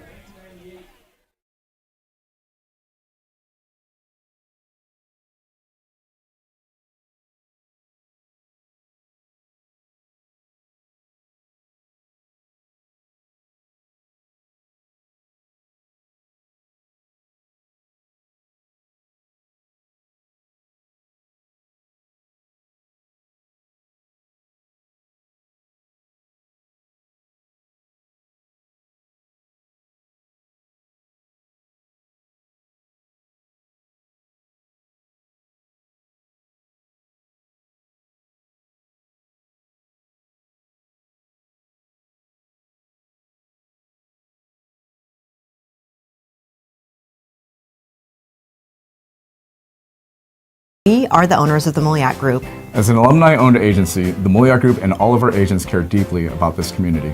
That's why we partnered with the Foundation for WWU and alumni to create the Western Welcomes Home program. Through this program, 25% of our agency compensation from qualifying home sales goes directly to support students at Western, helping fund scholarships and essential programs. Programs like this provide crucial funding for student scholarships and resources. We are fortunate to have support from people like Keena, Peter, and their entire team. Programs like Western Welcomes Home raise money for scholarships and programs that are crucial to the success of students just like me. It's simple to get involved. Just visit moliakgroup.com and we'll handle the rest. When you work with us, you're not just buying a home, you're helping students thrive at Western.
Stadium fans, let's get ready to meet the 1998 national champions.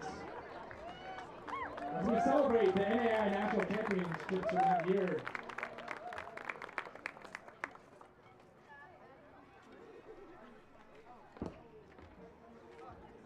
You'll see the team on the field making their way out to the pictures now. We'll get some pictures. Let me read off a little bit about this.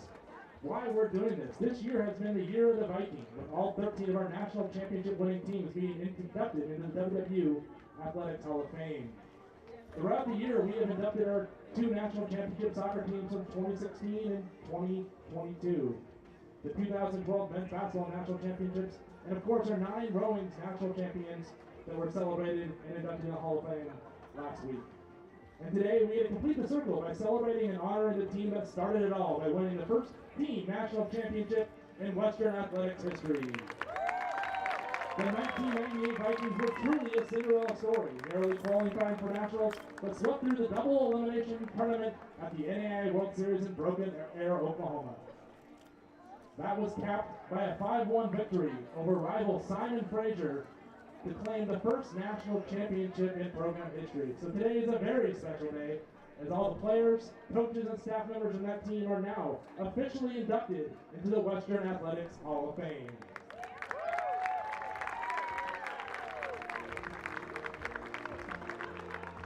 And of course, we have to have a first pitch.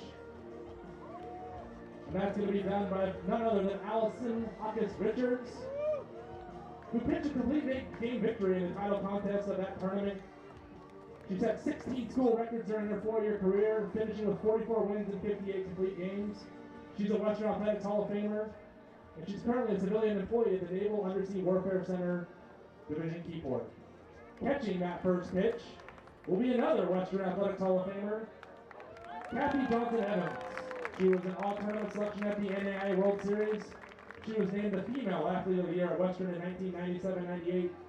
And she was a former assistant coach for 5 seasons at Division I, University of Virginia. So let's rekindle some of those old times with the first pitch here for the 1998 National Champions. We're going to give it a strike. Thank you for joining us here at Viking Field for this special day. We're going to get one more team photo. Put Team 33 out there in those great jerseys to celebrate this historic moment in Western athletics history.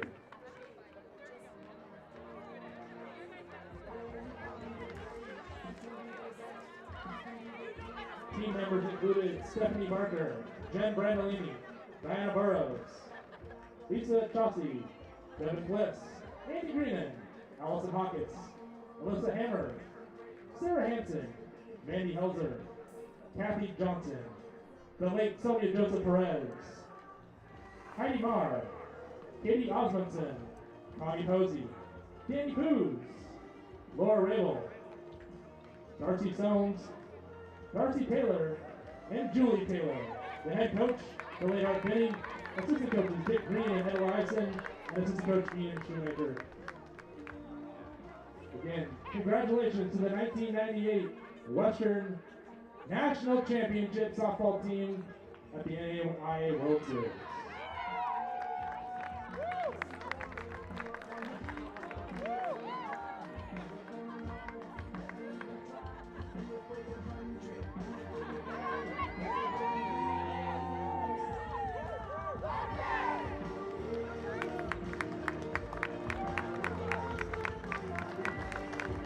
Let's give one more round of applause for the 1998 NAIA National Champion Western Washington University Vikings.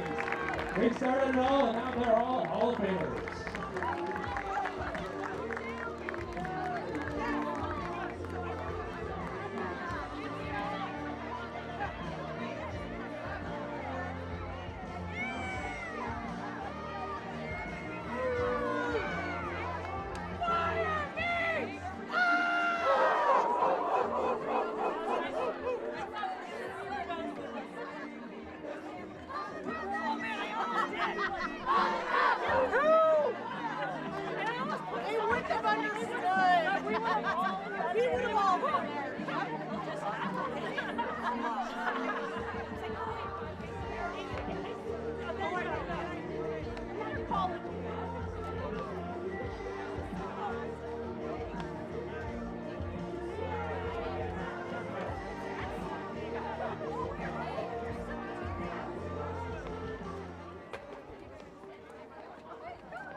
Batting second at second base, number 15, Kylo Troy.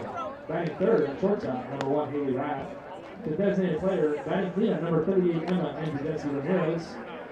Batting fifth at first base, number 19, Olivia Matlock. Batting sixth at catcher, number 99, Paris Delmagore. Batting seventh, playing center field, number 3, Rachel Traxler. Batting eighth in right field, number 14, McKenna Crum. And batting ninth in left field, number 2, Lexi Barkley. Starting pitcher for Western Washington, number 9, Kayana Kong. Umpire crew for the second game of this GNAC doubleheader. Behind home plate is Steve Anderson. On first base is Josh Francis. On third base is the crew chief, Tom Heaton. We're just about ready to play ball here at Viking Field, closing out this 4-game GNAC series. Thanks for joining us. Play ball.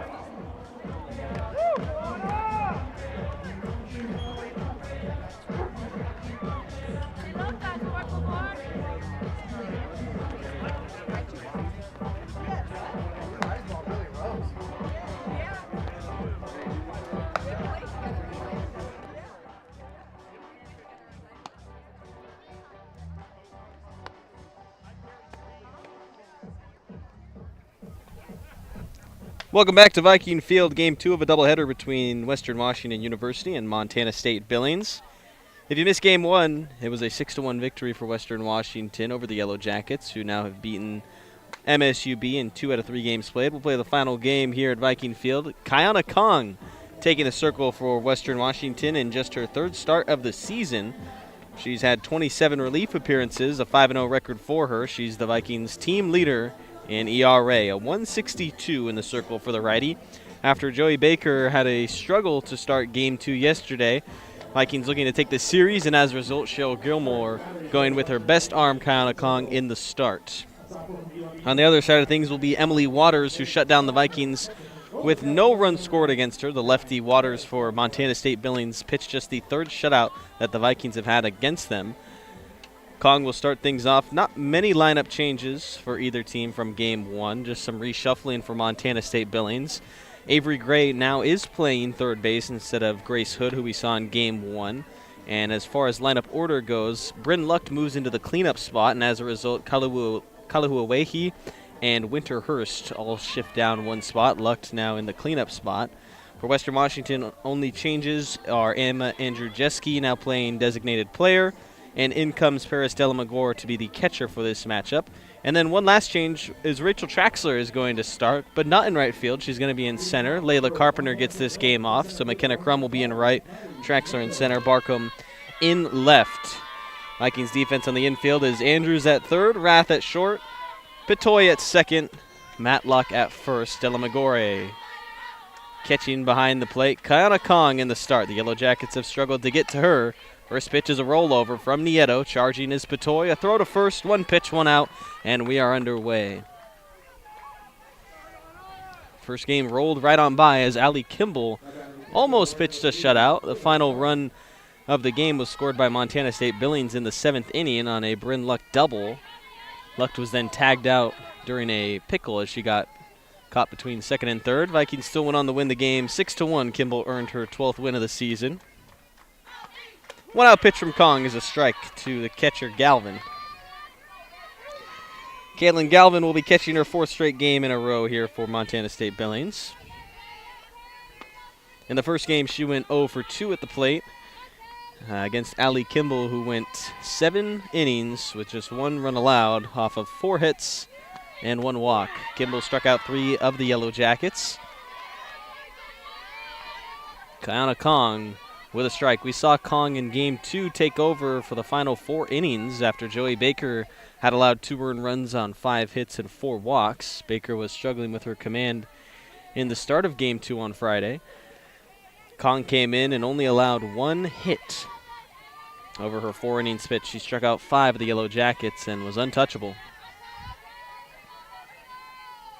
Through 47 pitches, Vikings still went on to lose that game. The loss was credited to Joey Baker, who is now 10-7 on the season. Kong has an undefeated 5-0 record. Then again is coming out of the bullpen for most of her appearances. A 1-2 count against the catcher, Kaylin Galvin. Kong delivers the pitch from the circle. It's fouled by Galvin.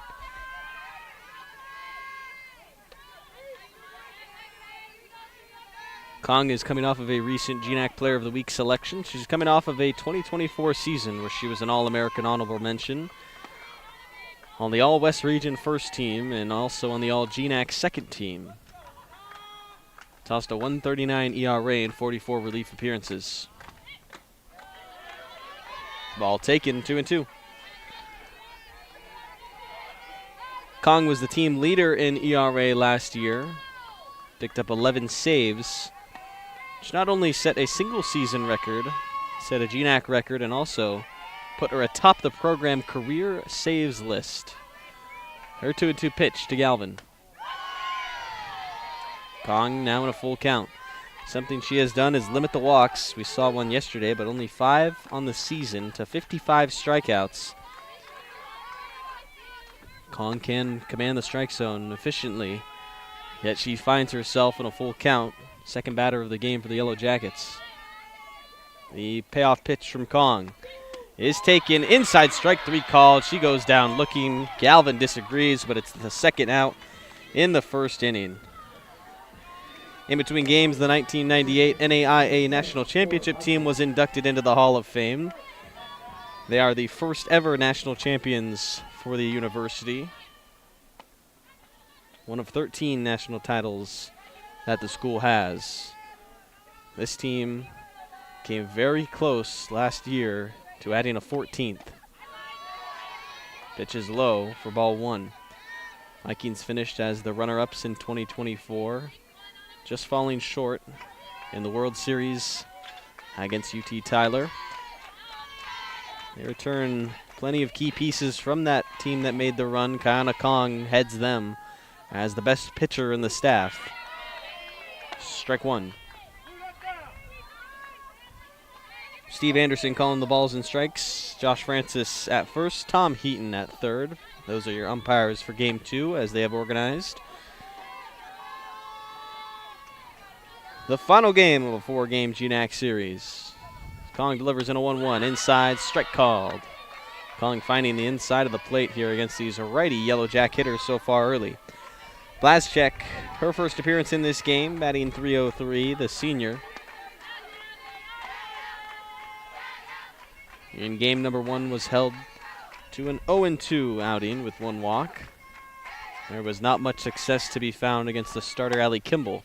This one back past Kong and past the diving Petoy. It'll be the first base hit of the game on a 2-out single by Lauren Blazchek. And the Yellow Jackets have a runner on first. We get a chance to see Bryn Lucht, who's now batting cleanup. Throughout this series, she's been batting in the 6th spot for Tom Yegi.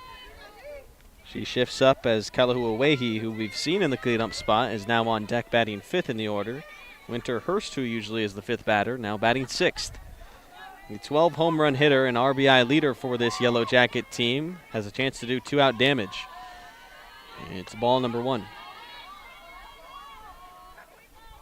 Vikings in game 1 scored 1 run in the first inning. It was a pitcher's duel for the rest of the way between Caitlin James and Allie Kimball. But then in the 5th inning, Western Washington plated 5 runs to earn that 6-1 victory. 1-0 from Kong. Inside ball. Caitlin James now 3-12 on the season. Emily Waters, who we'll see for the Yellow Jackets, is 6-7.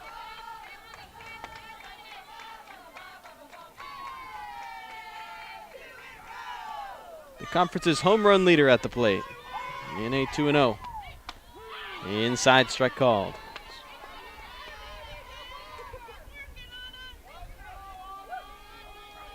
Lucht has already gained 2 GNAC Player of the Week honors for Week 2 and Week 7.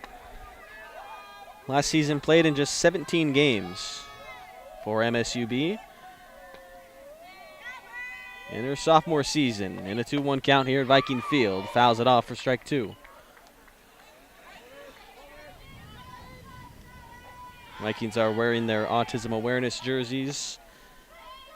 Montana State Billings in their Yellow Jacket yellow.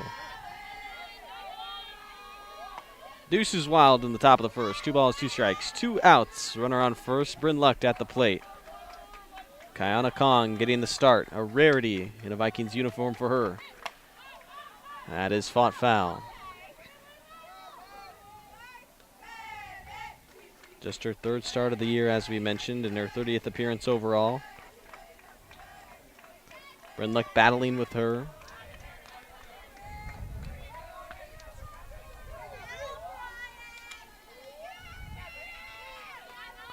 Lucht yesterday only saw Kong 1 time. She struck out in the 5th inning in Game 2 of the doubleheader that the Yellow Jackets went on to win 2-0. Vikings lead this series 2-1. Here's another 2-2 pitch. Lucht rolls it foul. Making Kong work for this first inning. Kimball worked very efficiently through the first game. Only about an hour and a half of gameplay through 7 innings.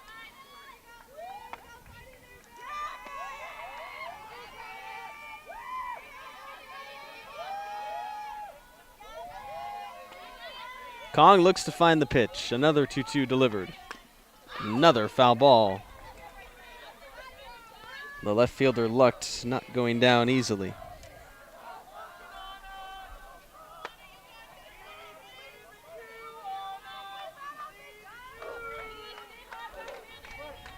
Glaschek had the single. She's been standing at first, wanting to move in this long, drawn-out at-bat by Bryn Lucht.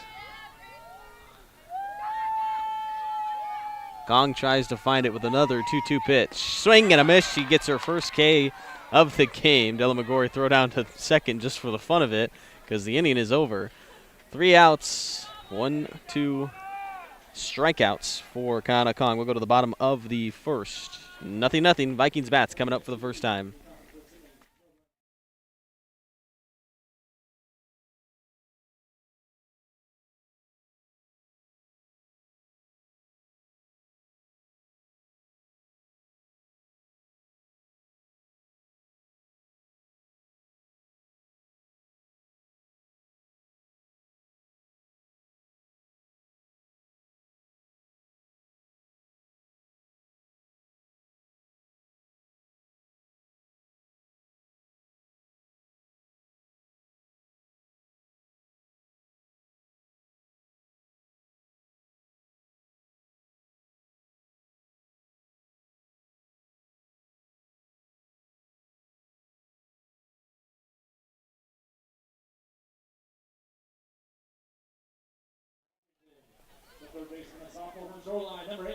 Vikings bats coming up for the first time here in the bottom of the first inning in game number 2. They'll face off against Emily Waters, a 6-7 starting pitcher with a 5.69 ERA. This is her 16th start of the year. Yesterday, Waters was great. She went 7 innings of scoreless ball and allowed 3 hits to the Vikings and 2 walks while striking out 5 Western Washington batters. Waters earned her 6th win of the season. And now we'll face Malia Andrews, Connie Petoy, and Haley Rath as the 1-2-3 do up in the bottom of the first. Andrews batting now .521 as the number 2 hitter in the country. First pitch to her is ball 1. Andrews in game 1 went 2 for 3 at the plate, scored 2 runs and drove in a run. Lefty batting third baseman. Inside, strike called, 1-1. Waters, through 75 innings pitched this season, has struck out 59 batters and walked 34. She's given up 107 hits to a tune of a .314 average against opponents. Andrews off the inside, foul ball.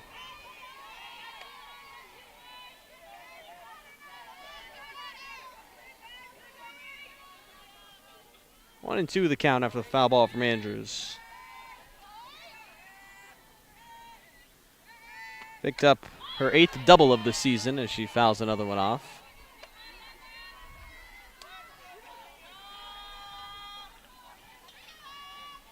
Sparked the offense early with a leadoff double to start the game. Never looked back from there as Western Washington rallied to a 6-1 win. High and outside from Waters. Andrews yesterday against Waters did struggle, as did most of the Vikings lineup. 0 for 2 with a walk. Vikings only had 3 hits off of Matlock, Traxler, and Carpenter.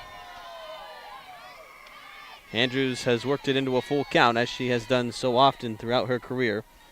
605 on base percentage for Andrews, thanks to 27 walks, which leads the team.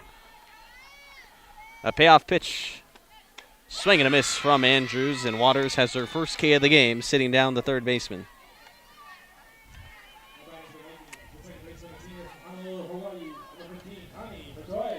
Connie Patoy comes to the plate, starting at second base, where she's done that a whole lot throughout her career. Western Washington's career leader in total games played. 1 out in the bottom of the first to her. The pitch for strike one. No runs scored by the Yellow Jackets in the top half of the frame. Vikings trying to go ahead early.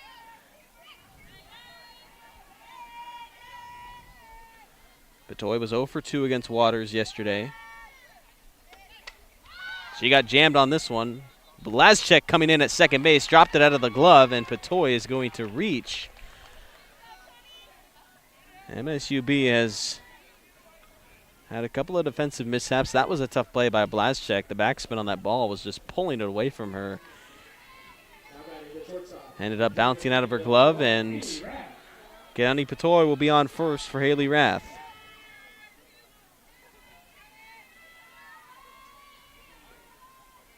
The 1-out pitch is fouled away by Rath.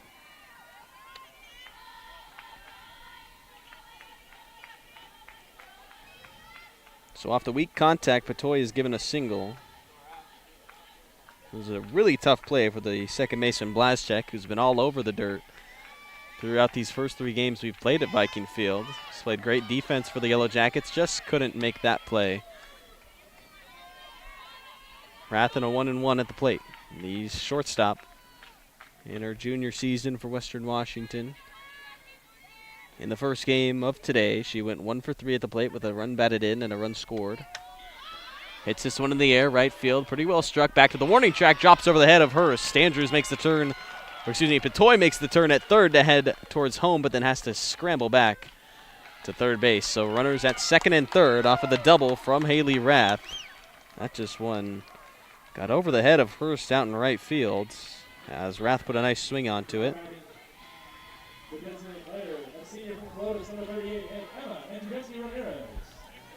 So 2 in scoring position with 1 out for Andrew Jeski Ramirez. She did early damage in the first inning, bringing home the first run of the game on an RBI double. 2 in scoring position. That one taken for ball 1 by the designated player. In total, had 2 runs batted in the first game for Andrew Jeski Ramirez. Had a sacrifice fly, gaining the other one in the 5th inning. She fouls off this pitch for a 1-1 count. Patoy at third, Rath at second. Just 1 out in the bottom of the first, with the Vikings RBI leader at the plate. Here's a pitch from Waters. This is hit into the air, center fields. Grabbed by Nieto. Patoy tags from third, and she will be safe home by a mile. Rath stays at second. The Vikings have gone ahead 1-0 in back-to-back games against the Yellow Jackets on this Saturday afternoon.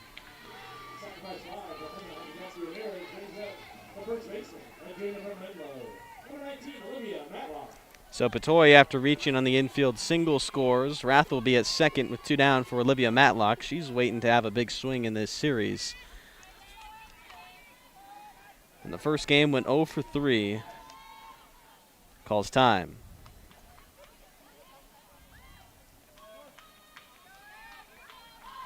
Yesterday against Waters, Matlock had a double. Swings and misses. She was 1 for 3 against Waters. As part of just the 3 hits that the Vikings had as a team. Cheryl Gilmore calls time. Olivia Matlock has looked a little uncomfortable at the plate, at least in the first game, swinging through some pitches that she might not have done on a day where she's feeling her best, and Gilmore trying to refocus her first baseman.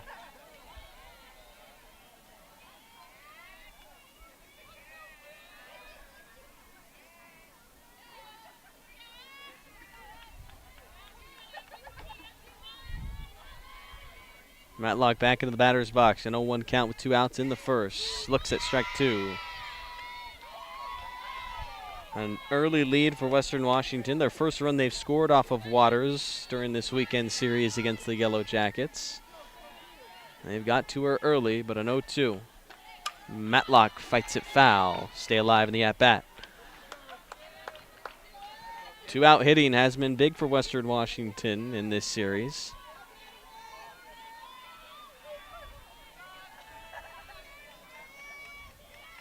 Another 0-2 pitch from Waters. Matlock hits it high into the air, right field, drifting foul, but there is Hurst to make the catch for the third out. But the Vikings bring a run home on a sacrifice fly from Emma Andrzejewski Ramirez. It's a 1-0 lead heading to the top of the second at Viking Field.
Western Washington University softball here in Bellingham. It's the Vikings and the Montana State Billings Yellow Jackets head-to-head in their final game of 4 games being played at Viking Field. A 2-1 series lead for Western in this conference matchup. Kiana Kong back into the circle. 1-0 lead granted to her by her offense in the bottom of the first. She delivers the first pitch to Kaluuavehi. It's taken for a ball. Kong allowed 1 hit and picked up 2 strikeouts in the first inning. Vikings scored a run in the bottom of the frame after Connie Vitoy reached on an infield single. Haley Rath followed her with a double to put 2 in scoring position. Emma Andrzejewski Ramirez hit a sacrifice fly and a 1-0 lead for Western. Here's Kong's pitch. Fouled on a late swing by Kaluuavehi. 1-1. Second sacrifice fly today for Andrzejewski Ramirez. 3rd RBI of the day. First run batted in for this game and an early 1-0 lead for Western Washington. Kaluuavehi trying to find success today. Struggled in game 1. Slides down 1 spot in the order and looks at strike 2.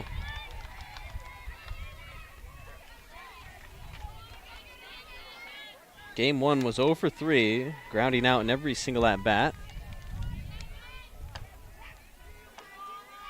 Had a single off of Joey Baker in game 2, as well as a sacrifice fly off of Baker. That's been her most successful game in the series. She fouls this one off on an inside pitch.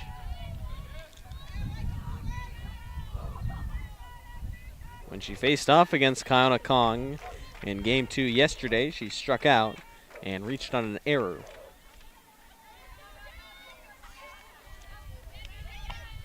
One and 2 the count to the leadoff bat in the second inning. The 5, 6, and 7 coming up for the Yellow Jackets. Here's the 5-hitter and a 1-2. Kaluuavehi chases and misses for the 3rd strikeout. Kiana Kong sits down the first batter in the second.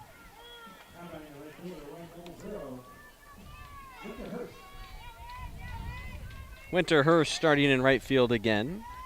She'll face off against Kong.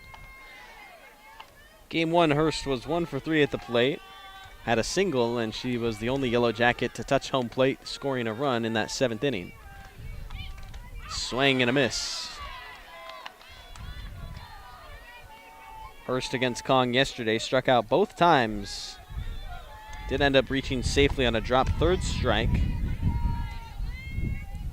Now at the plate, 0-1 with 1 out, top of the second.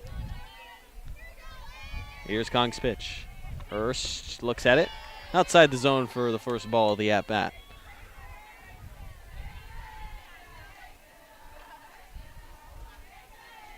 Hurst is one of the players that transferred to Montana State Billings from Missouri Western State University following Coach Joe Yegi, who was coaching there before.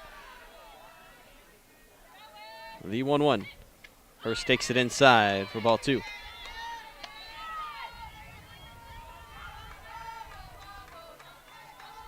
Hurst played in 30 games for Missouri Western State last season.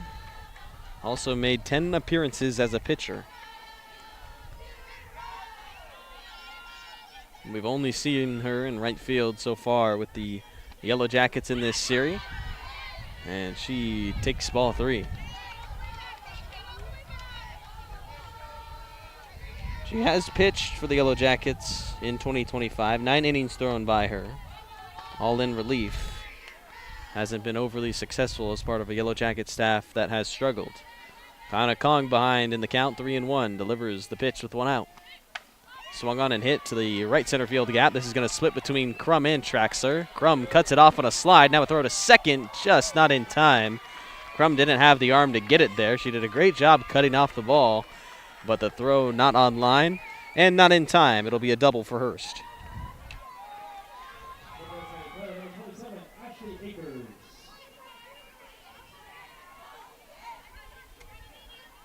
Ashley Akers still in the designated player spot. Enters this game as a .333 hitter. She has struggled against Western Washington pitching, though, in the series. Rolls this one over to Batoy. Batoy over to first. The runner will advance on the second out. A 4-3 ground out puts a runner 60 feet away from tying the game for the Yellow Jackets. So Akers with a productive out. We'll bring up Avery Gray getting the start back at third base. We saw her in game 1 of Friday's games. 2 outs in the inning, tying run at third. Gray sees it outside. We saw Gray pitch in our first game of this doubleheader. She was 0 for 2 at the plate when she faced off against Allie Kimball yesterday.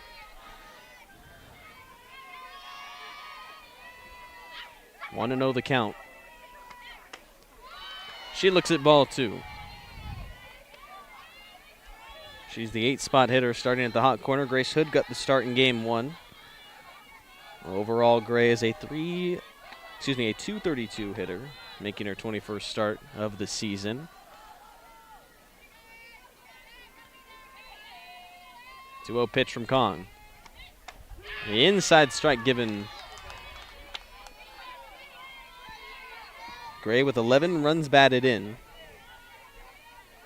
It is the second least in this starting lineup today for the Yellow Jackets, but she's trying to find a swing here with 2 outs to tie this game. A 2-1. It's a strike, and strike number 2.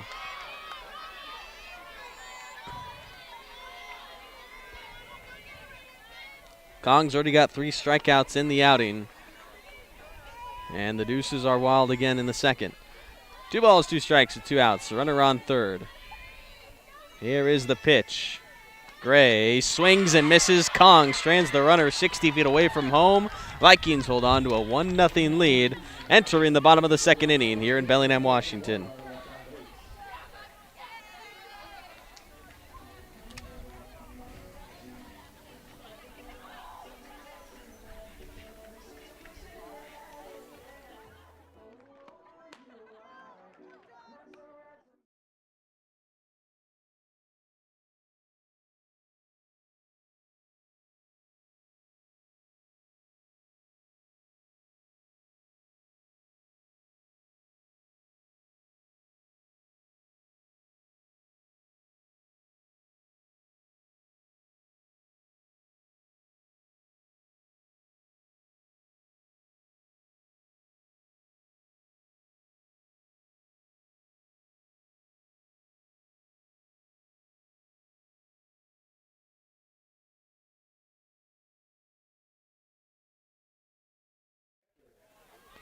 Six, 7, and 8 hitters coming up for Western Washington and a 1-0 lead for the home team Vikings. Paris Del Magore starting at catcher. did not play in game 1 as we saw Nairi Johnson get the start at the DP spot with him Andrew Jeski-Ramirez catching, but now with Andrew Jeski-Ramirez moving to DP, Delamagore will sky this ball to left field as the catcher is the first out in the bottom of the second.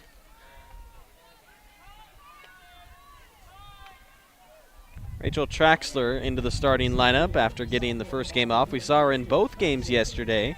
Picked up just her second hit of the year, as she will make her 7th start, starting in center field as Carpenter getting the game off. Foul ball on a check swing, touched her bat, and it's strike 1.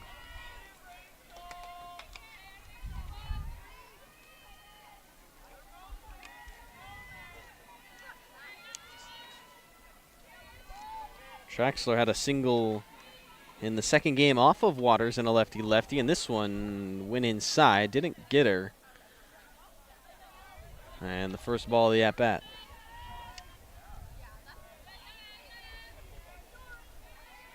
Traxler just 2 of 27 at the plate this season. Provides great defense and speed. Trying to find the bat. She drives this straight into center field on a line drive. Rachel Traxler has a base hit, and she's aboard ahead of McKenna Crum.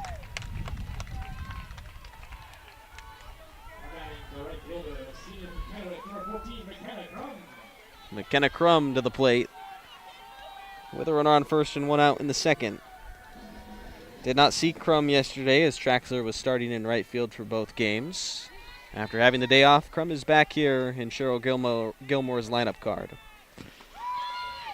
Munt being shown as she pulls it back, takes ball 1.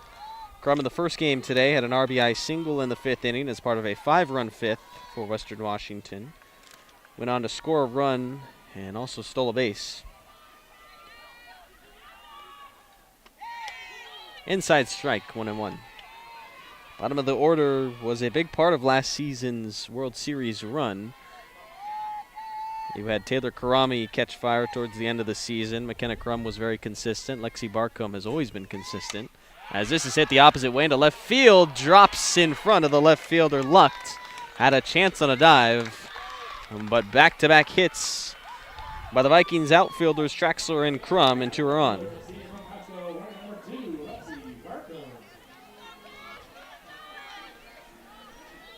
That'll bring up Barcombe with 2 on. Vikings already with a 1-0 lead. Just the bottom of the second inning here, and only 1 out. Top of the order hitter and Malia Andrews on deck. Barcombe with a pair of hits in the first game today. First pitch strike to her. She had a slapping bunt single inside. Also picked up a traditional base hit on the infield single. Both times she reached, flexed the speed that she uses out in left field. She fouls this one back, and she's down 0-2.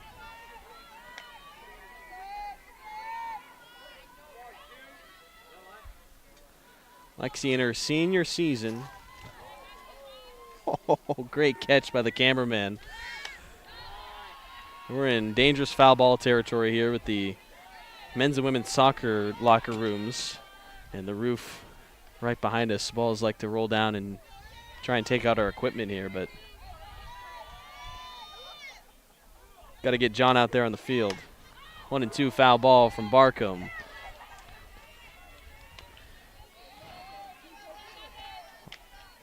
Two on, 1 in scoring position for Western Washington. Barcombe trying to keep the line moving. Dangerous hitters coming up as the lineup card will flip over. Markham, another foul ball, backing away.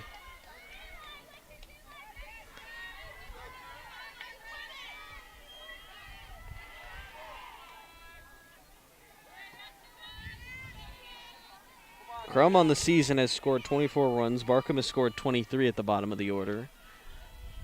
Markham in a 1-2. She jams this one, floats it into left field. Lucht on a dive will make the catch. Couldn't get it the last time, but got Barcombe on a similar play.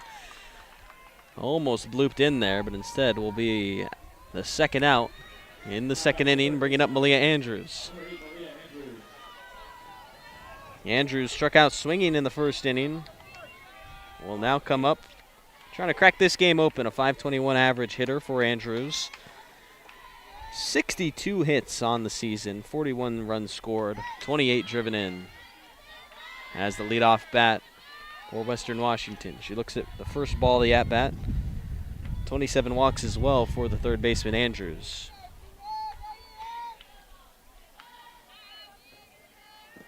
One-zero pitch from Waters. Fouled back by Malia Andrews.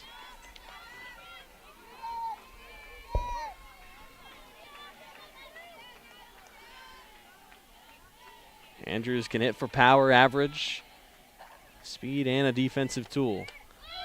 She looks at strike two. Gilmore just defines her as a true five-tool hitter. And she has proven it. 1-2 is the count. Unsuccessful in her first try against Emily Waters in a lefty on lefty.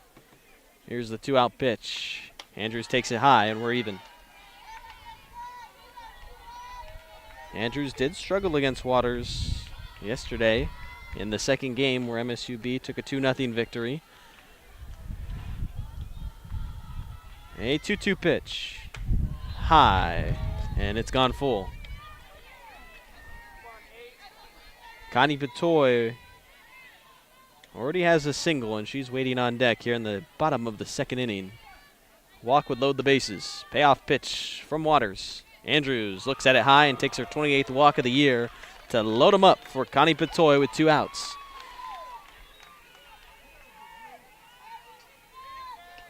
Traxler stands at third. Crum stands at second. Andrews fills first base. And Connie Patoy a chance to break this game open. 1-0 the lead for Western Washington. 2 down in the second. All juiced up for the second baseman. Looks at the first pitch for a ball. Patoy singled in the first. Came around to score for the first run of the game. Now is a chance to bring home runs in a 2-out situation. Waters trying to escape the bases loaded jam. Patoy fouls it off. Strike one. 20 RBI for Patoy on the season. Batting .342 entering the matchup against Waters.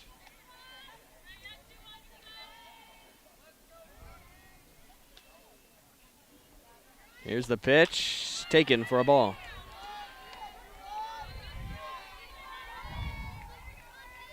Patoy 10 walks on the year.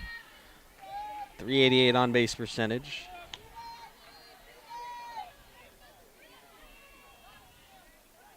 Two-one is swung on and fouled out of play as it drops into the visiting bullpen. It'll be an even 2-2 count for Patoy. The senior with Western Washington, final year in a Vikings uniform, has made a career out of being a full-time second baseman. He's been a full-time starter for the last 3 seasons in a row now.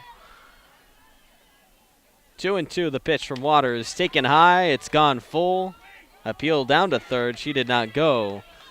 So it will be a full count, 3 balls, 2 strikes, 2 outs in the bottom of the second. Nowhere to put Connie Patoy if you're Emily Waters. Vikings already hold a 1-0 lead. Here's the pitch from the lefty. Patoy swings, pops this up into the infield. Catcher near the dugout cannot make a play. And Patoy is granted another life.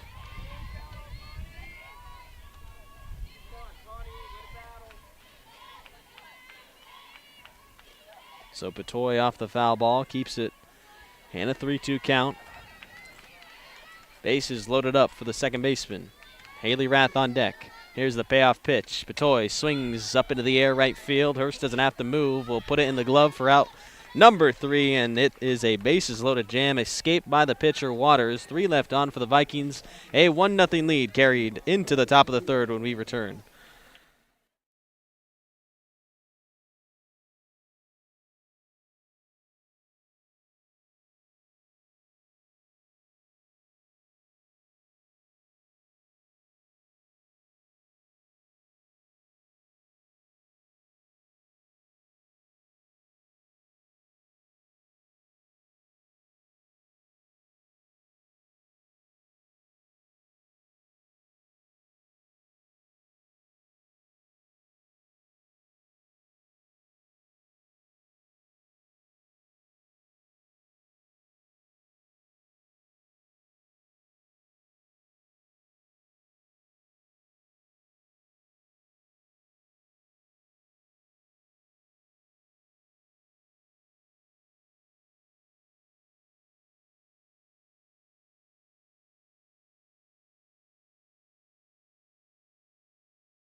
Top of the third inning here in Bellingham, Washington. It's the 9-hitter leading it off for Montana State Billings. The freshman Kennedy Dipwick, her first at-bat against Kana Kong in Game 2 of our doubleheader today. Following her will be the top of the order in Marley Nieto and Kaylin Galvin. Kong so far through 2 innings has given up 2 base hits, picked up 4 early strikeouts. No walks by the righty. Vikings hold a 1-0 lead. Yellow Jackets looking to get the offense going after getting out of the bases loaded jam during the second inning. Kong delivers the first pitch for a ball. Dipwick on the season, a .311 hitter. 35th start as the infield captain at shortstop. And the first game today was 0 for 2 against Kimball. Looks at an inside, strike 1. Dipwick faced off against Kong twice in the second game yesterday. Hit her for a triple in the 6th. Overall, in the weekend series, Dipwick with 3 hits against the Vikings pitchers. 1-1, bunt being laid down. It's a perfect one. Delamagore will scoop it, throw to first in time for the out. Great play by Delamagore. Bang, bang at first base. The speed of Dipwick just not enough. And the Vikings get the first out in the inning. Parrish Delamagore behind the dish did a great job reacting to that. That thing just sat in the soft dirt right in front of home plate. It is the first out, breaking up Marley Nieto. Leadoff bat in the order. Grounded out to Connie Patori at second base in her first at-bat. Faces Kong for the second time here in the third. The lefty Nieto swings at the first pitch over the head of the pitcher. Patoy on the run, grabs and throws the first for the second out. Second time Patoy has retired Nieto, and there's 2 quick outs in the third.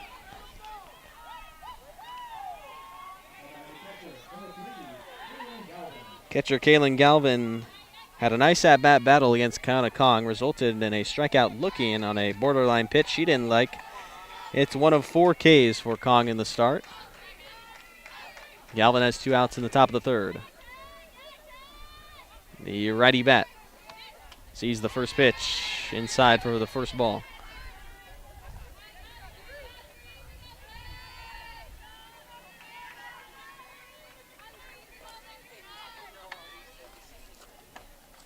This is Galvin's second season for Montana State Billings, transferred from Feather River College last year.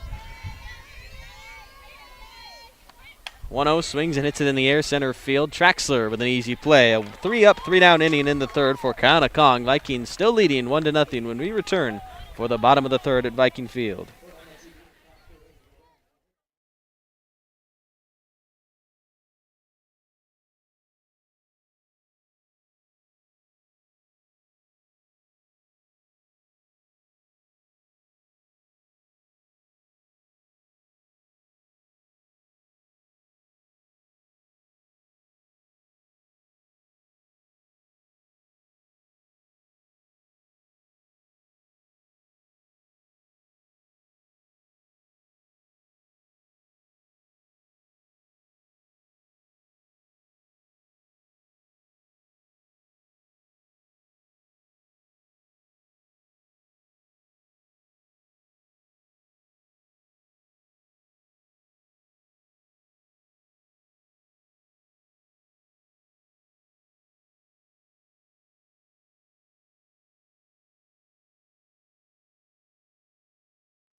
Bottom of the third inning here in Bellingham, Washington. A 1-0 lead for your Western Washington Vikings over the Montana State Billings Yellow Jackets. Emily Waters had the bases loaded in the second inning and escaped it. No runs come across for the Vikings after forcing a flyout by Connie Patoy.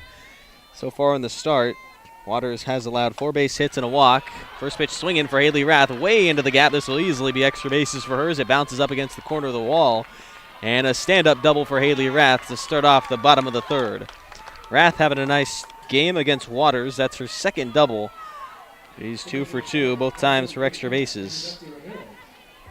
That'll bring up Andrew Jeske Ramirez, who had the sacrifice fly to score the 1 run in the game so far. Waters now been tagged for her 5th hit of the game.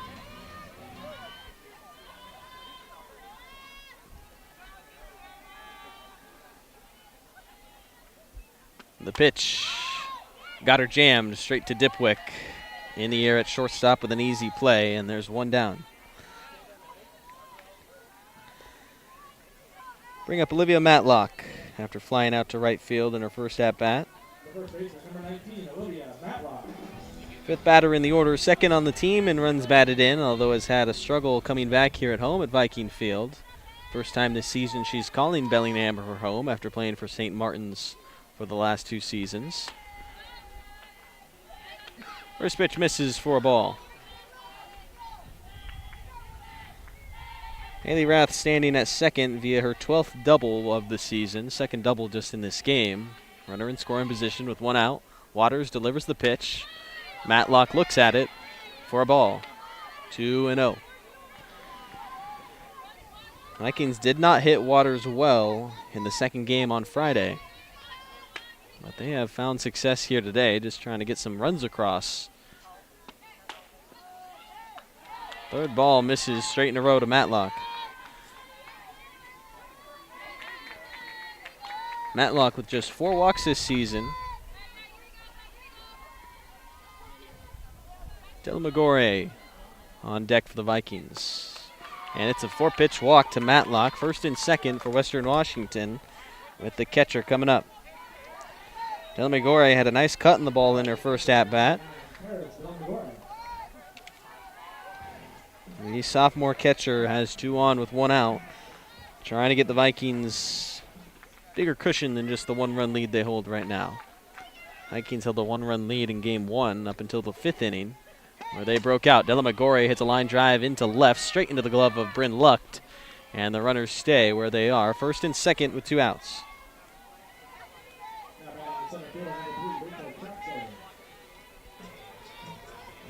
Rachel Traxler will come to the plate after singling in her first appearance today. Traxler now has 2 hits in this series after entering the series against MSUB with just 1 hit all year. And now a 2-out situation for the center fielder as she looks at strike 1. 3 were left on base in the second inning. 1 was left on base in the first, and right now 2 on in danger of being stranded as Waters works in an 0-1. Popped up by Traxler, center fielder. Nieto will grab it, and 2 will be stranded by the Vikings. Still just a 1-0 lead for Western Washington heading to the 4th inning here on Vikings TV.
Top of the 4th inning here at Viking Field. Western Washington still just a 1-0 lead. They've had some traffic in their offensive tries, but have only brought across 1. So Kanakong with a narrow lead back into the circle. It'll be the middle of the order coming up for the Yellow Jackets. Blazchek, Lucht, Kaluavehi.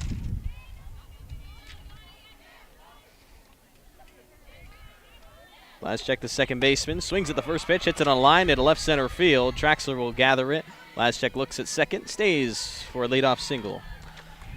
That's her second hit of the game against Kanakong. Kong has now allowed 3 hits to MSUB. And Bryn Lucht has a runner on first. Struck out swinging in her first appearance. One of 4 strikeouts that Kong has. No walks allowed by the pitcher. Entered the 3rd inning, 42 pitches for Kong. Between her 2 appearances yesterday, threw around 80 pitches for Western Washington. The inside to the power hitting Lucht, ball 1.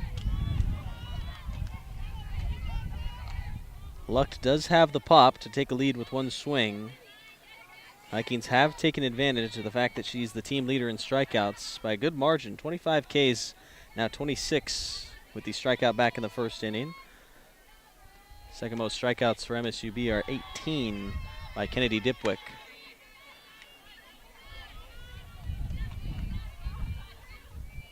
Two balls and no strikes as Kong falls behind after giving up the leadoff single of Blazchek. Tying run aboard. Go ahead run at the plate in a 2-0 pitch. Bunt being shown. Taken. Runner going. Here's the throw from Delamagore. Goes out into center field. And Blazchek will stay at second. Traxler covering behind. Stolen base for Kennedy Blazchek. Her 8th of the year. Has only been caught 1 time. And Delamagore's late throw could not get her. There's a runner in scoring position. Tying run. 120 feet far from tying this game. Bryn Luck, the team leader, and runs batted in, although we haven't seen a whole lot of big swings from her in the series. Looks to do damage against Kong, pitcher that Yellow Jackets have struggled to get to in the series. Inside, ball 3.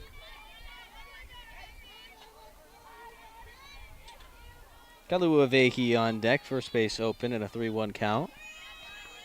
No outs in the top of the 4th. Vikings off a 6-1 win earlier today. 2-0 loss in Game 2 yesterday and a 5-1 win in the first game of this series. The 3-1 from Kong. Swung on and fouled. It's a full count. Kong is going to give you a pitch to challenge. Only 5 walks by her. And in the 3-2 count, Luck finds herself in a spot trying to come through for her team and played a run across. Yellow Jackets had 1 run in the very final inning of the first game, scoring in the 7th off Allie Kimball. Here's a payoff pitch from Kong. Luck swings and misses for a strikeout. Her 2nd K of the day and the first out in the 4th. Kaluavehi comes to the plate, another player that Kong has found success striking out in this second game of our doubleheader. First baseman Kaluavehi. Runner on second. Second most runs batted in on the team. Seen her batting in the cleanup spot, down 1 position in the lineup card. She fakes a bunt and takes a strike. Blazchek took off for second with the stolen base on what was initially going to be a bunt play. Stands in scoring position as the tying run in this 4th inning. Yellow Jackets looking to even a series with a victory today against Western. An 0-1 pitch from Kong. Popped up into the air, left side, drifting foul. Rath is just unable to make the catch as it falls inches away from her glove. Was playable by the defense. Rath just couldn't make the catch, and it will be 0-2.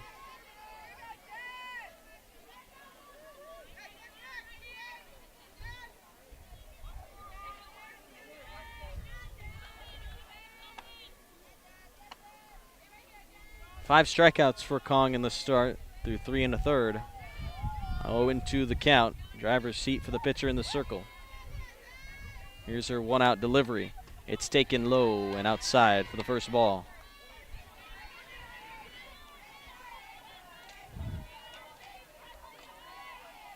"14 strikeouts for the batter on the season.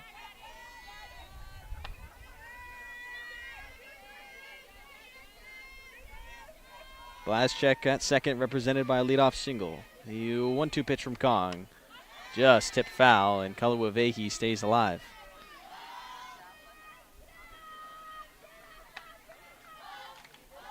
Yellow Jackets entered this series as the 4th team in the conference out of 7. Stolen 1 game away from the number 11 nationally ranked Western Washington Vikings yesterday in a 2-0 victory. Find themselves behind 1-0 but threatening potentially in the top of the 4th. 1-2 pitch from Kong. It's taken, and we are now even 2-2.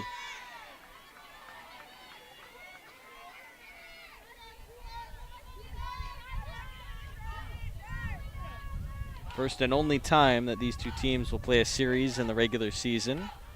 Vikings travel to Central Washington next.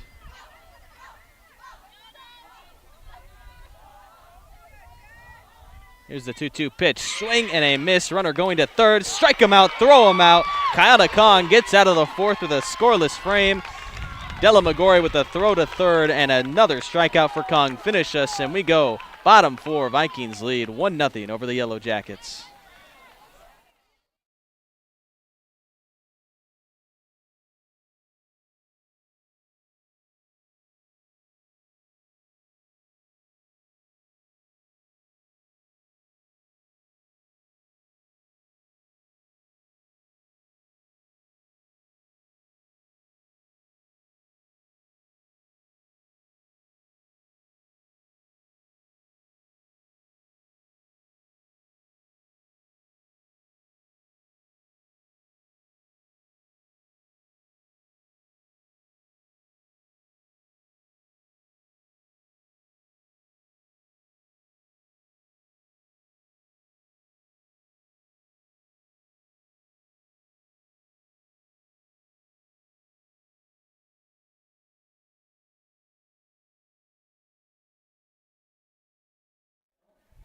Bottom of the fourth inning, Western Washington leads 1-0 over Montana State Billings here at Viking Field.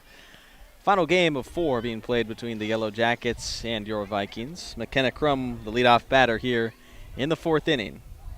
8-9-1 coming up for Western.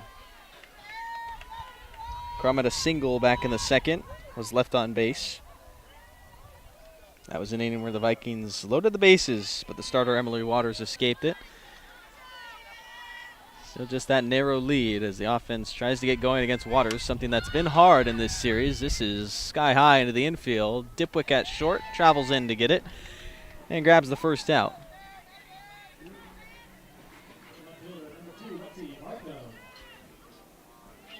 Lexi Barkham comes to the dish, flew out to left on a ball that almost blooped in, but a nice play by the left fielder Bryn Lucht took away her potential hit. Markham sees the first pitch high for ball 1.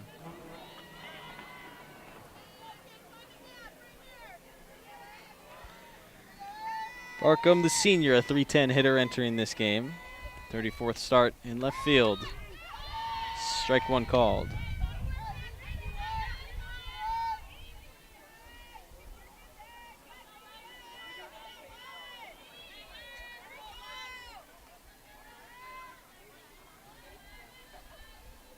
Waters in a 1-1 delivers the pitch, fouled off by Barkham. Emily Waters in the circle, the other transfer from Missouri Western State that followed the new head coach at Montana State Billings, Joe Yegi. Played as a two-way player for Missouri Western State last season. The 1-2 pitch, fought foul as Barkham stays alive. Waters appeared in 23 games as a position player, 4 as a pitcher, only had 5 at-bats, and only pitched 6 1/3 innings.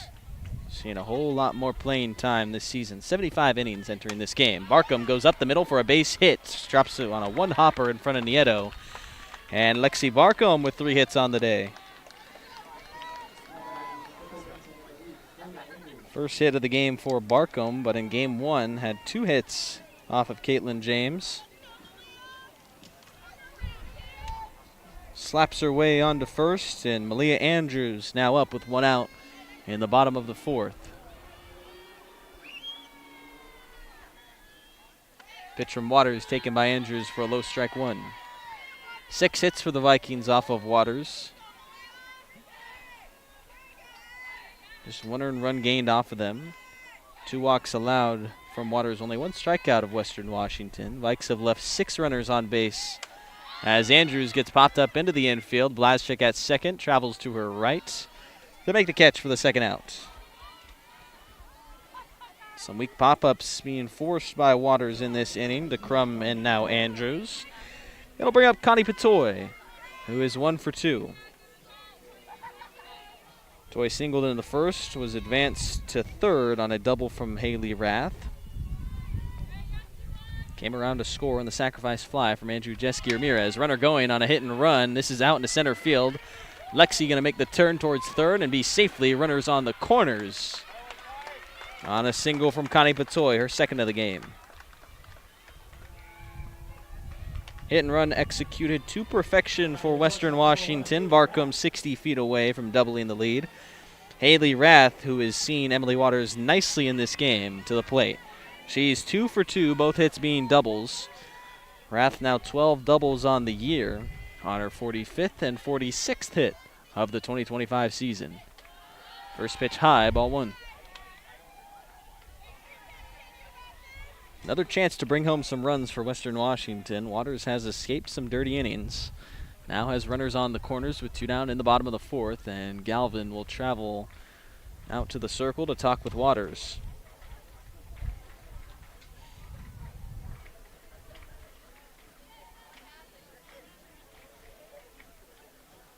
Discussing the strategy here against someone that has hit Waters well so far in the game. Andrew Jeske Ramirez on deck is 0 for 1 with a pop out and a sacrifice fly. Galvin, the catcher, finds the strategy to attack the shortstop Rath at the plate, who can hurt you in many ways. Rath, 4 home runs on the season. It's 3rd on the team.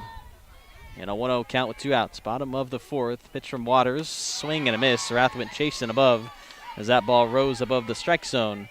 And it's a 1-1 count to the junior.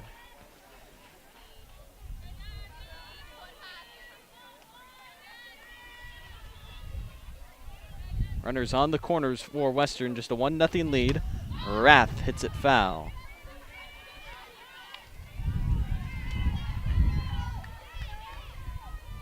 Had a pair of runs batted in the first game on Friday. Rath with 2 doubles in this matchup against Waters.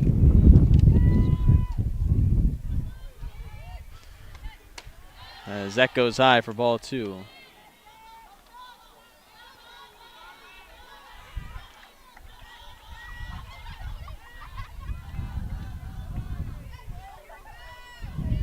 Two and 2, an even count. As Waters comes home to Rath, she puts this the opposite way into right field. Back is hers. Couple steps in front of the warning track. Makes the catch for the 3rd out. Vikings strand 2 runners on the base paths and still just a 1-0 lead when we enter the 5th inning. Coming up next.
Fifth inning here at Viking Field.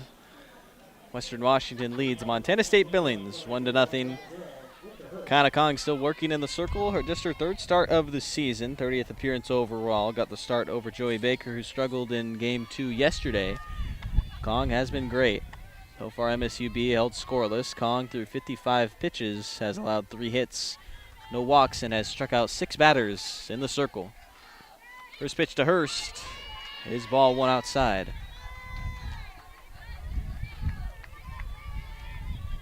Kong in her sophomore season has been known to shut down games out of the bullpen, but right now pitching a shutout as a starter. Longest appearance for the season for Kong, as been 5 innings that she pitched against Dominican on the road. Behind to the first batter, 2-0.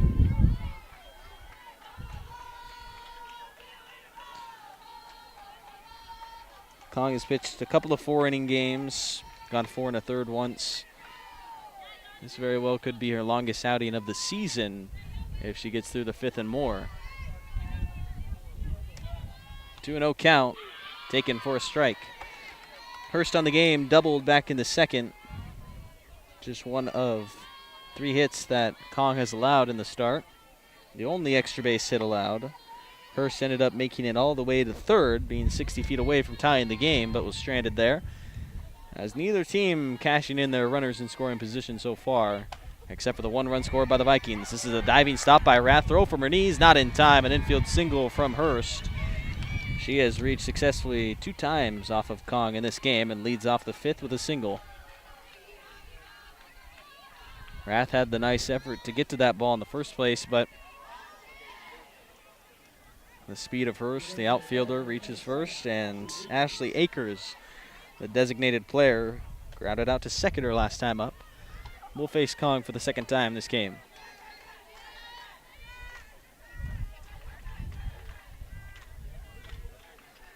Akers in her sophomore season takes a strike 1. Appeared in 24 games as a true freshman last year. She made 16 starts. Had 6 hits in that time with 1 double. Akers has been the designated player for the entirety of the series here for Montana State Billings. Sophomore's batting .333. 0-1 pitch to the lefty bat. Akers showed bunt, pulled it back, takes a ball, and it's 1-1.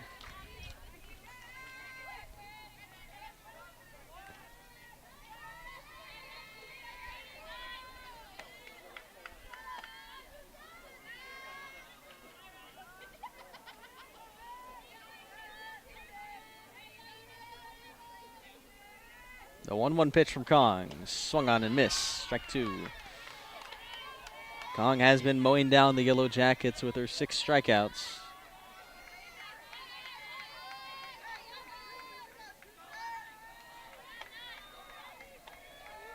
On the season, Kong entered this outing with 64 innings pitched, 55 strikeouts in them. And she comes home in a 1-2. This one rolled down softly to first base, tagged by Matlock. Now a throw to second. Will not get the runner, so just 1 out on the play. Runner moves up in a scoring position in Hurst. First out in the 5th, unassisted ground out to third, brings up the 8-spot hitter, Avery Gray. Gray struck out swinging to end the 2nd inning and will face Kong. Tied run in scoring position for the Yellow Jackets.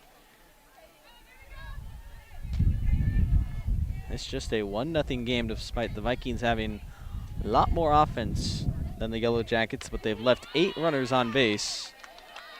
Kong gets ahead with a strike. Billings have only left 2 runners on the base paths, but they've been threatening the last 2 innings. Runner in scoring position in the 4th off of Blazczyk's single, and now Hurst finding herself in a similar spot. Avery Gray at the dish takes the ball.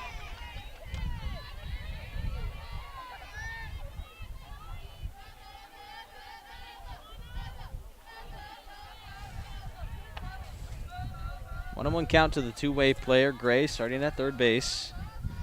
She pitched for the final innings in Game 1 here in this doubleheader today. Takes the ball 2. Came in relief of Caitlin James during the 5-run 5th inning. Gray retired the 2 batters that she faced. One of them was a sacrifice flyout. Earned run, though, was credited against James with the inherited runner.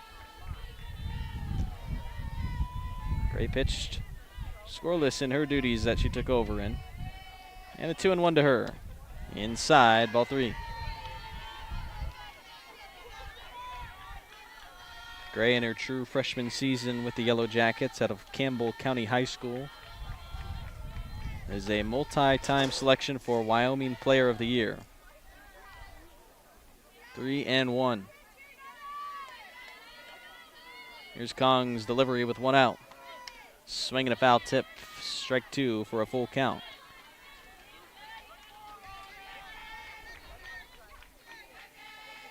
Along with being a great pitcher in her prep career, Avery Gray was a good batter. Vikings going to take a time here in the full count before Gray resumes the 3-2 at bat. Hurst waiting patiently at second to move around. Dipwick is on deck in the bottom of the order. Then it turns over for Montana State Billings. Kong just the narrow 1-0 lead and the go-ahead run at the plate in Gray.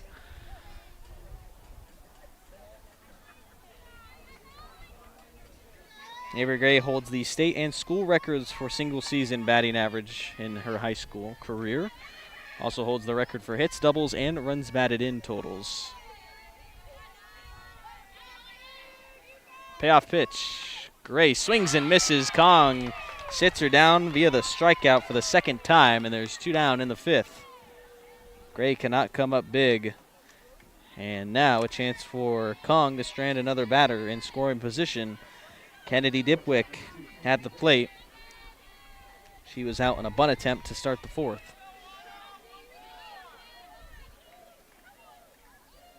Two outs, runner on second for the shortstop. Inside, ball 1.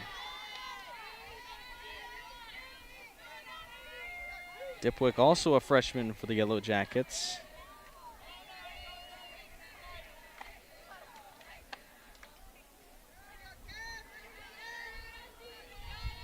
He's turned into the starting shortstop for the Yellow Jackets in her young career, starting every game for MSUB.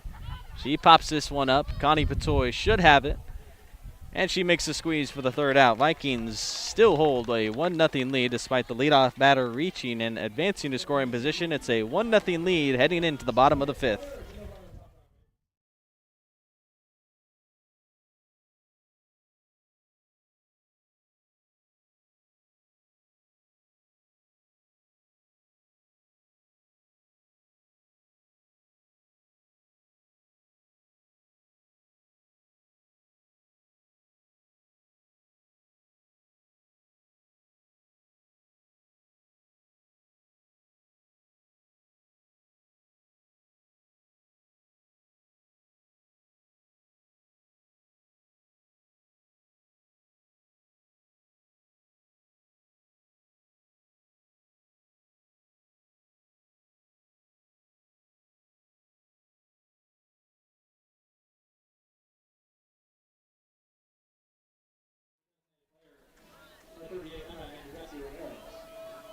Heart of the order due up for Western Washington. 4-5-6 coming up in the bottom of the 5th with a 1-0 lead.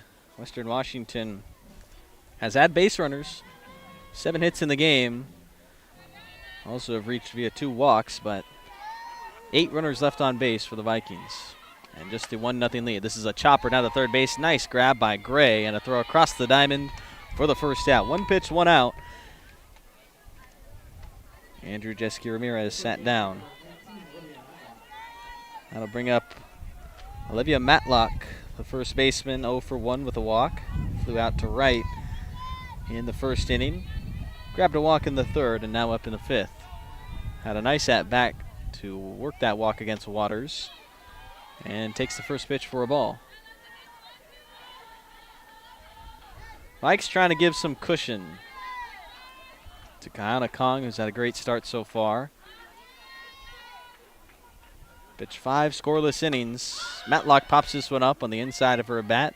Blaschick at second with a catch for the 2nd out. Della Magori has had some nice swings, all resulting in outs though. She will come to the plate after 2 flyouts to left field. Squared him up, just hasn't found the right part of the bat and timing to try and find a gap. Della Magori comes up with 2 outs quickly now in the bottom of the 5th. Here's Waters' pitch. Way up and in on a miss for ball 1. You got to give Waters some credit in this start. She's pitched well against the Vikings. Last game had the shutout in a complete game outing for her, but now here today, only allowing the Vikings to 1 run despite having some traffic throughout this game. She's behind 2-0 to Della Magori.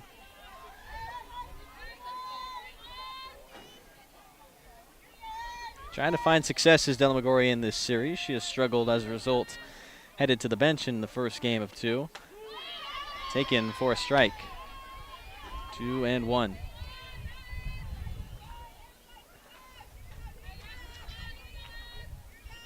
The catcher ahead in the count 2-1. Rachel Traxler on deck. 2 outs in the bottom of the 5th.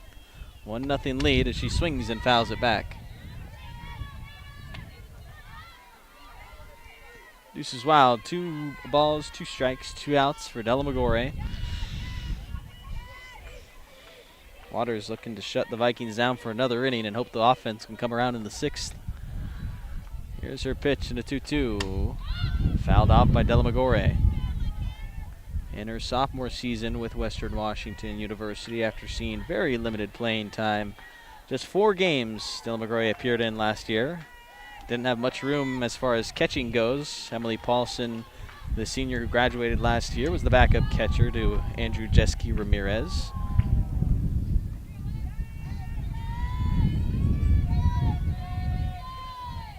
Two balls, 2 strikes. Here's the pitch from Waters. And outside, and it's gone full. Della Maggiore's 3rd overall season with Western. She redshirted back in 2023 out of Clovis East High School.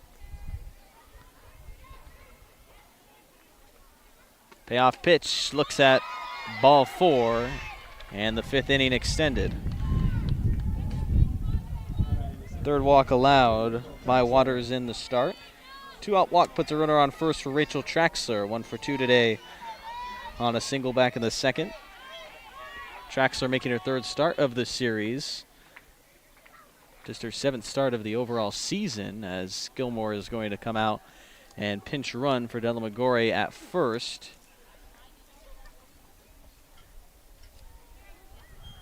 It's going to be Haley Kim taking over at first for Della Maggiore. So she works the walk, and now pinch runner will come in. Softball has rotating subs, so Della Maggiore can still return to catch when we go to the top of the 6th. But they use the speed of Kim, try and get some action going at first base. And Traxler at the plate with 2 outs in the 5th. Here's Waters' delivery to her. It's high for ball 1.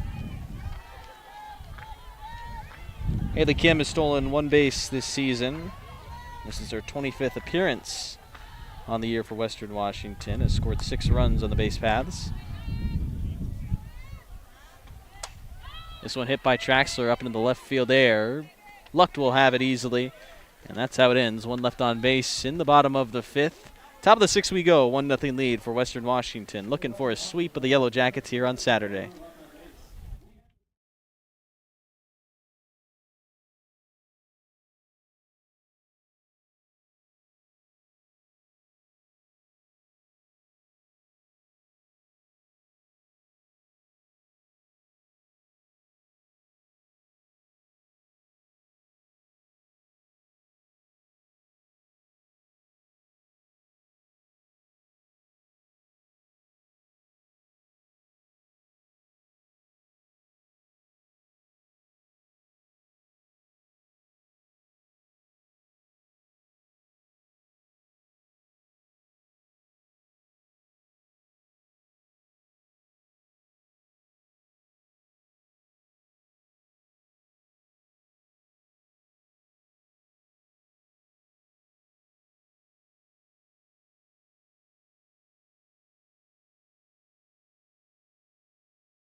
Top of the 6th inning, Western Washington 1, Montana State Billings 0, in a tight game entering the 6th. Kana Kong is going to pitch into the 6th, and if she can get at least 1 out, it'll be the longest appearance for Kong in a Vikings uniform this season.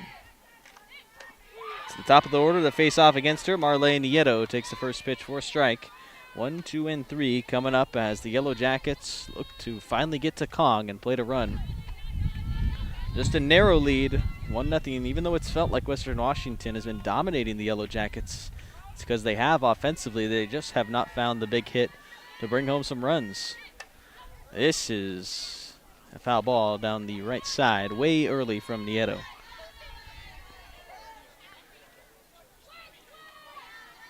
For Kong so far in the start, 5 innings pitched, 4 hits allowed, no walks given up, 7 strikeouts for Kong.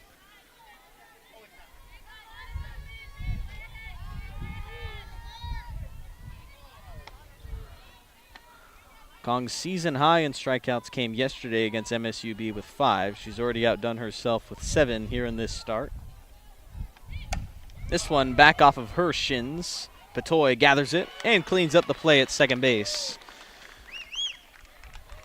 Kong made a little bit of a comebacker there, but it is the first out in the 5th. Cheryl Gilmore half out of the dugout to check on her pitcher. She's all right. No issues for her. She'll go on to face Kaylin Galvin. Home plate umpire Steve Anderson also checking in on Kong to make sure everything is all good to go.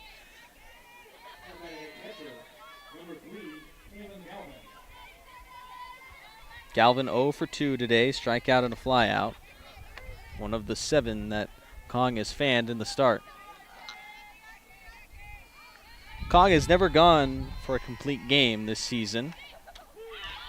Inside, strike 1.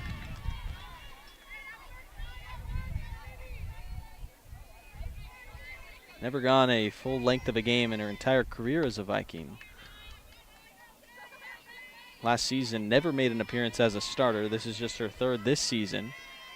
And 0-1 ahead of Galvin. Low ball 1 called.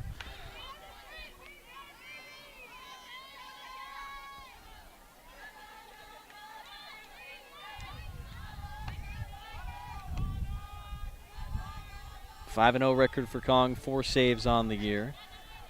Longest outing for her this season coming right now. 1-1 pitch misses low. 2-1 count to the catcher Galvin.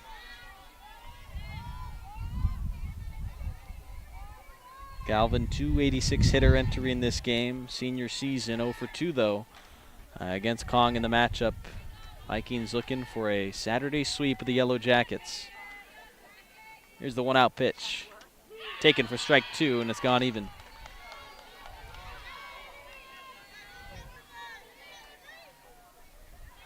Kong last season struck out 78 batters in 130 innings. Entered this game with 55 and 64 innings. And a 7K performance with more to go for Kong so far. Here is her 2-2 pitch to Galvin. It is taken. And it's a full count.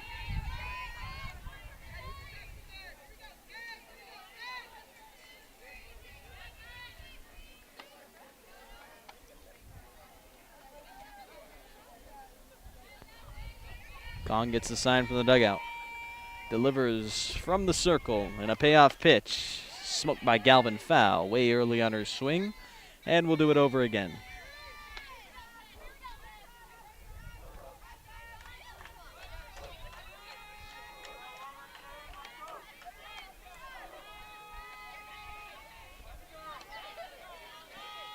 Galvin trying to spark the rally for MSUB. She is the tying run in a 1-0 game. One swing could do it. She hasn't left the yard in this series. No player has here at Viking Field. Bellingham not the most friendly of environments to hit home runs in. As a foul ball will make us do things over in this full count. Along with that, wind has been blowing in here at Viking Field. Wind blowing mainly from left field towards home plate throughout this series, although it's been a nice series weather-wise. Rain cleared up for us.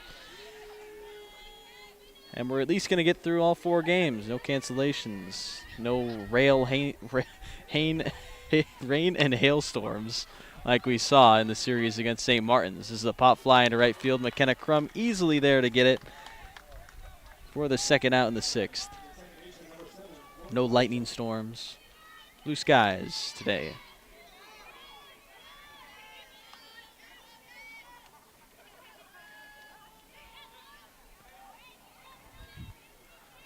Last check will come to the plate. She's been successful off Kong, 2 for 2. 2 singles and a stolen base as well. She was caught stealing back in the 4th to end that inning. And with 2 outs, she swings and pops it up into the air. Shallow left field for Barcombe. Easy third out gained, and we'll head to the bottom of the 6th. 1-0 the lead for Western Washington when we return here on Vikings TV.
Bottom of the 6th inning here at Western Washington University's South Campus, Viking Field. 8-9-1 coming up for your Vikings and a 1-0 lead for them. Looking for a sweep here on Saturday. Looking for a series win in 4 games against the Yellow Jackets. 2 teams split the doubleheader yesterday, 1-1. Yellow Jackets taking game 2, Vikings game 1. Today a 6-1 victory in the first game. 1-0 lead right now with McKenna Crum and an 0-1 count. The slap hitting bottom of the order due up here with these lefties. Crum fouls a pitch away for strike 2. Crum getting 2 starts today after not appearing on Friday. She's 1 of 2 right now with a single back in the 2nd. The right fielder leads it off against Waters, pitching into the 6th. Pokes her bat out there, flies it up barely onto the grass as the second baseman Blazczyk to make the catch. That'll bring up Lexi Barcombe, who's got 3 hits across these 2 games so far. 1 of 2 today with a single coming back in the 4th. Made it all the way to third base, but was stranded there. Waters in the start, 7 hits allowed right now, 84 pitch count. And number 85 for her is a strike. 3 base on balls given up by Waters. 1 strikeout for her, 1 earned run.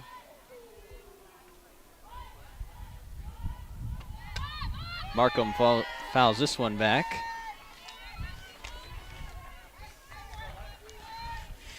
And in an 0-2 hole early.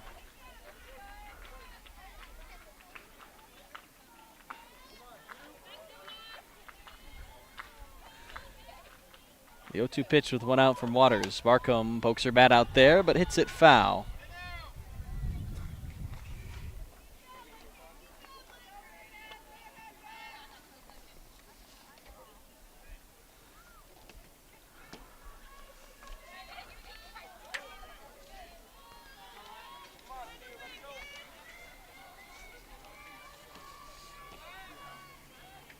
Another 0-2. Barcombe flares it out into shallow center. Covering there is a second baseman all the way past second base to make the grab is Blazczyk. And her glove has the first 2 outs here in this 6th.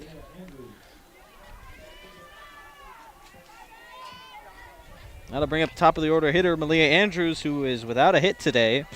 And that's a rarity because entering this game, a .521 hitter. She is 0 for 2. With a walk and a strikeout. First pitch swinging, foul ball, and a slice left.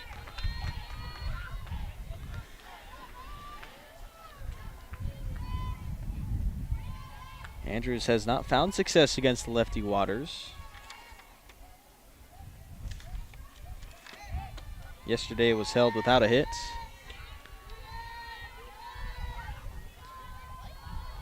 Entering the game, Andrews 2nd in the nation as far as batting average goes. Only person above her is Heather Arnett of Pittsburgh State, who is 0 for 2 right now in her game going on this Saturday afternoon. Andrews with a base hit could retake that lead for batting average nationally, as the two have flip-flopped throughout the weekend. 1-2. Andrews on the ground to the first baseman. Kaluavehi hustled to the bag, will tag it for the third out. 3 up, 3 down inning for Emily Waters in the 6th. It's the top of the 7th. Vikings trying to complete the sweep here on Saturday when we come back.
Top of the 7th inning here in Bellingham, Washington. Kauna Kong going for her first complete game in her career here against the Yellow Jackets. A 1-0 lead as it stands right now.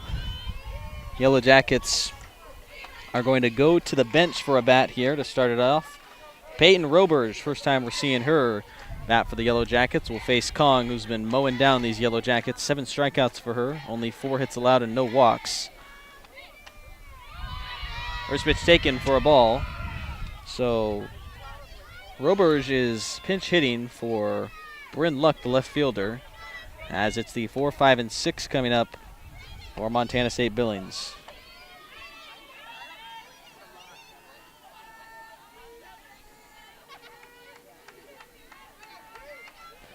The 1-0 pitch from Kong, hit on the ground. Haley Rath at short. Across the diamond, into the glove of Matlock for the first out. Pinch hitter sat down for the first out. Kong 2 away from a victory. Vikings with a win would win the series here against MSUB. Yellow Jackets are trying to split it and even 2-2 if they can get 2 runs across without committing the next 2 outs. And Kauna Kong has been masterful.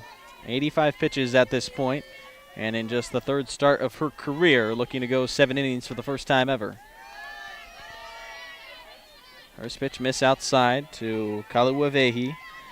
She's gone down on strikes each time she's come to the plate. 0 for 2 as part of the 7 Ks that Kong has in the start.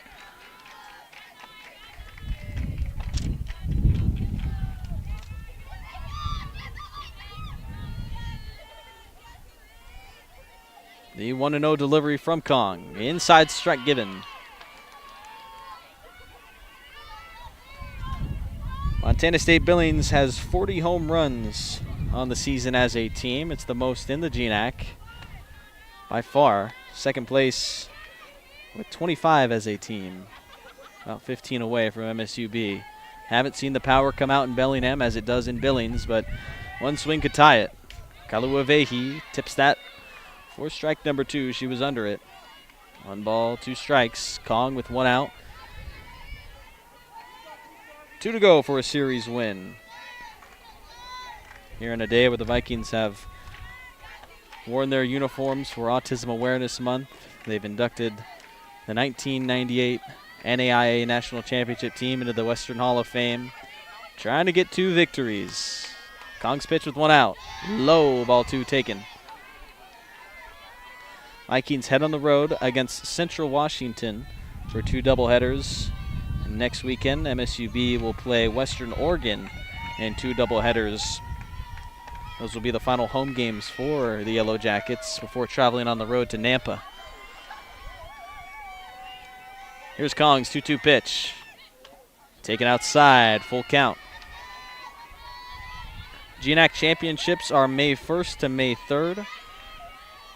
Those will be on Northwest Nazarene's campus. Keep an eye on the Vikings in the West region. hosted one of the West Regional pods here last season. Vikings won it at home. Advanced to the Super Regional, which was also in Bellingham. Here's a payoff pitch from Kong. This one hit hard in the air left field. The Barcombe on her horse to her right makes the catch right into the corner of the left field wall, and it's the second out.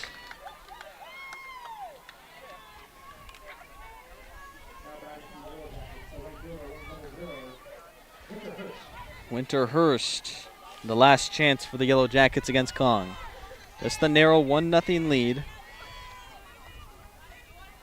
Next time you'll see the Vikings at home, Simon Fraser doubleheader to finish the regular season. The 25th and 26th of April will play doubleheaders here at Viking Field. Hurst fouls off the first pitch for a strike. Vikings a 5-1 win yesterday in Game 1, an 0-2 loss. They win 6-1 here on this Saturday first game, and now lead it 1-0 over the Yellow Jackets.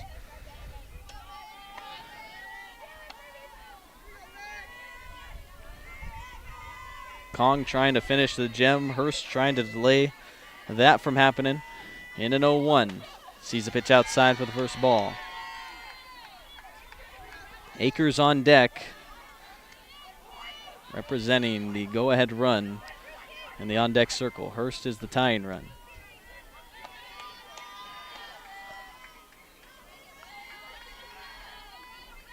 Kong gets a sign from the dugout.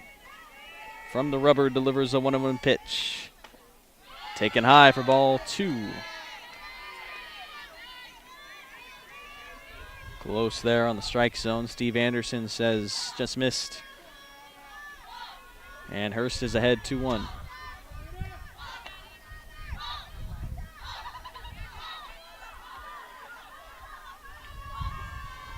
Here is Kong's 2-1 pitch with 2 down. Top of the 7th, taken by Hurst low for ball 3.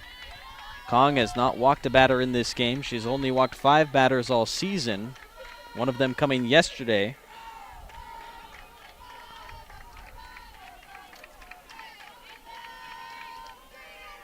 .95 pitches now for Kong, trying to go the full 7.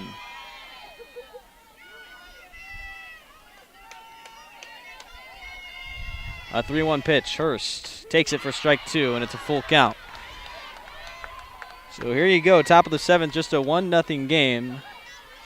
A full count and 2 outs to Hurst.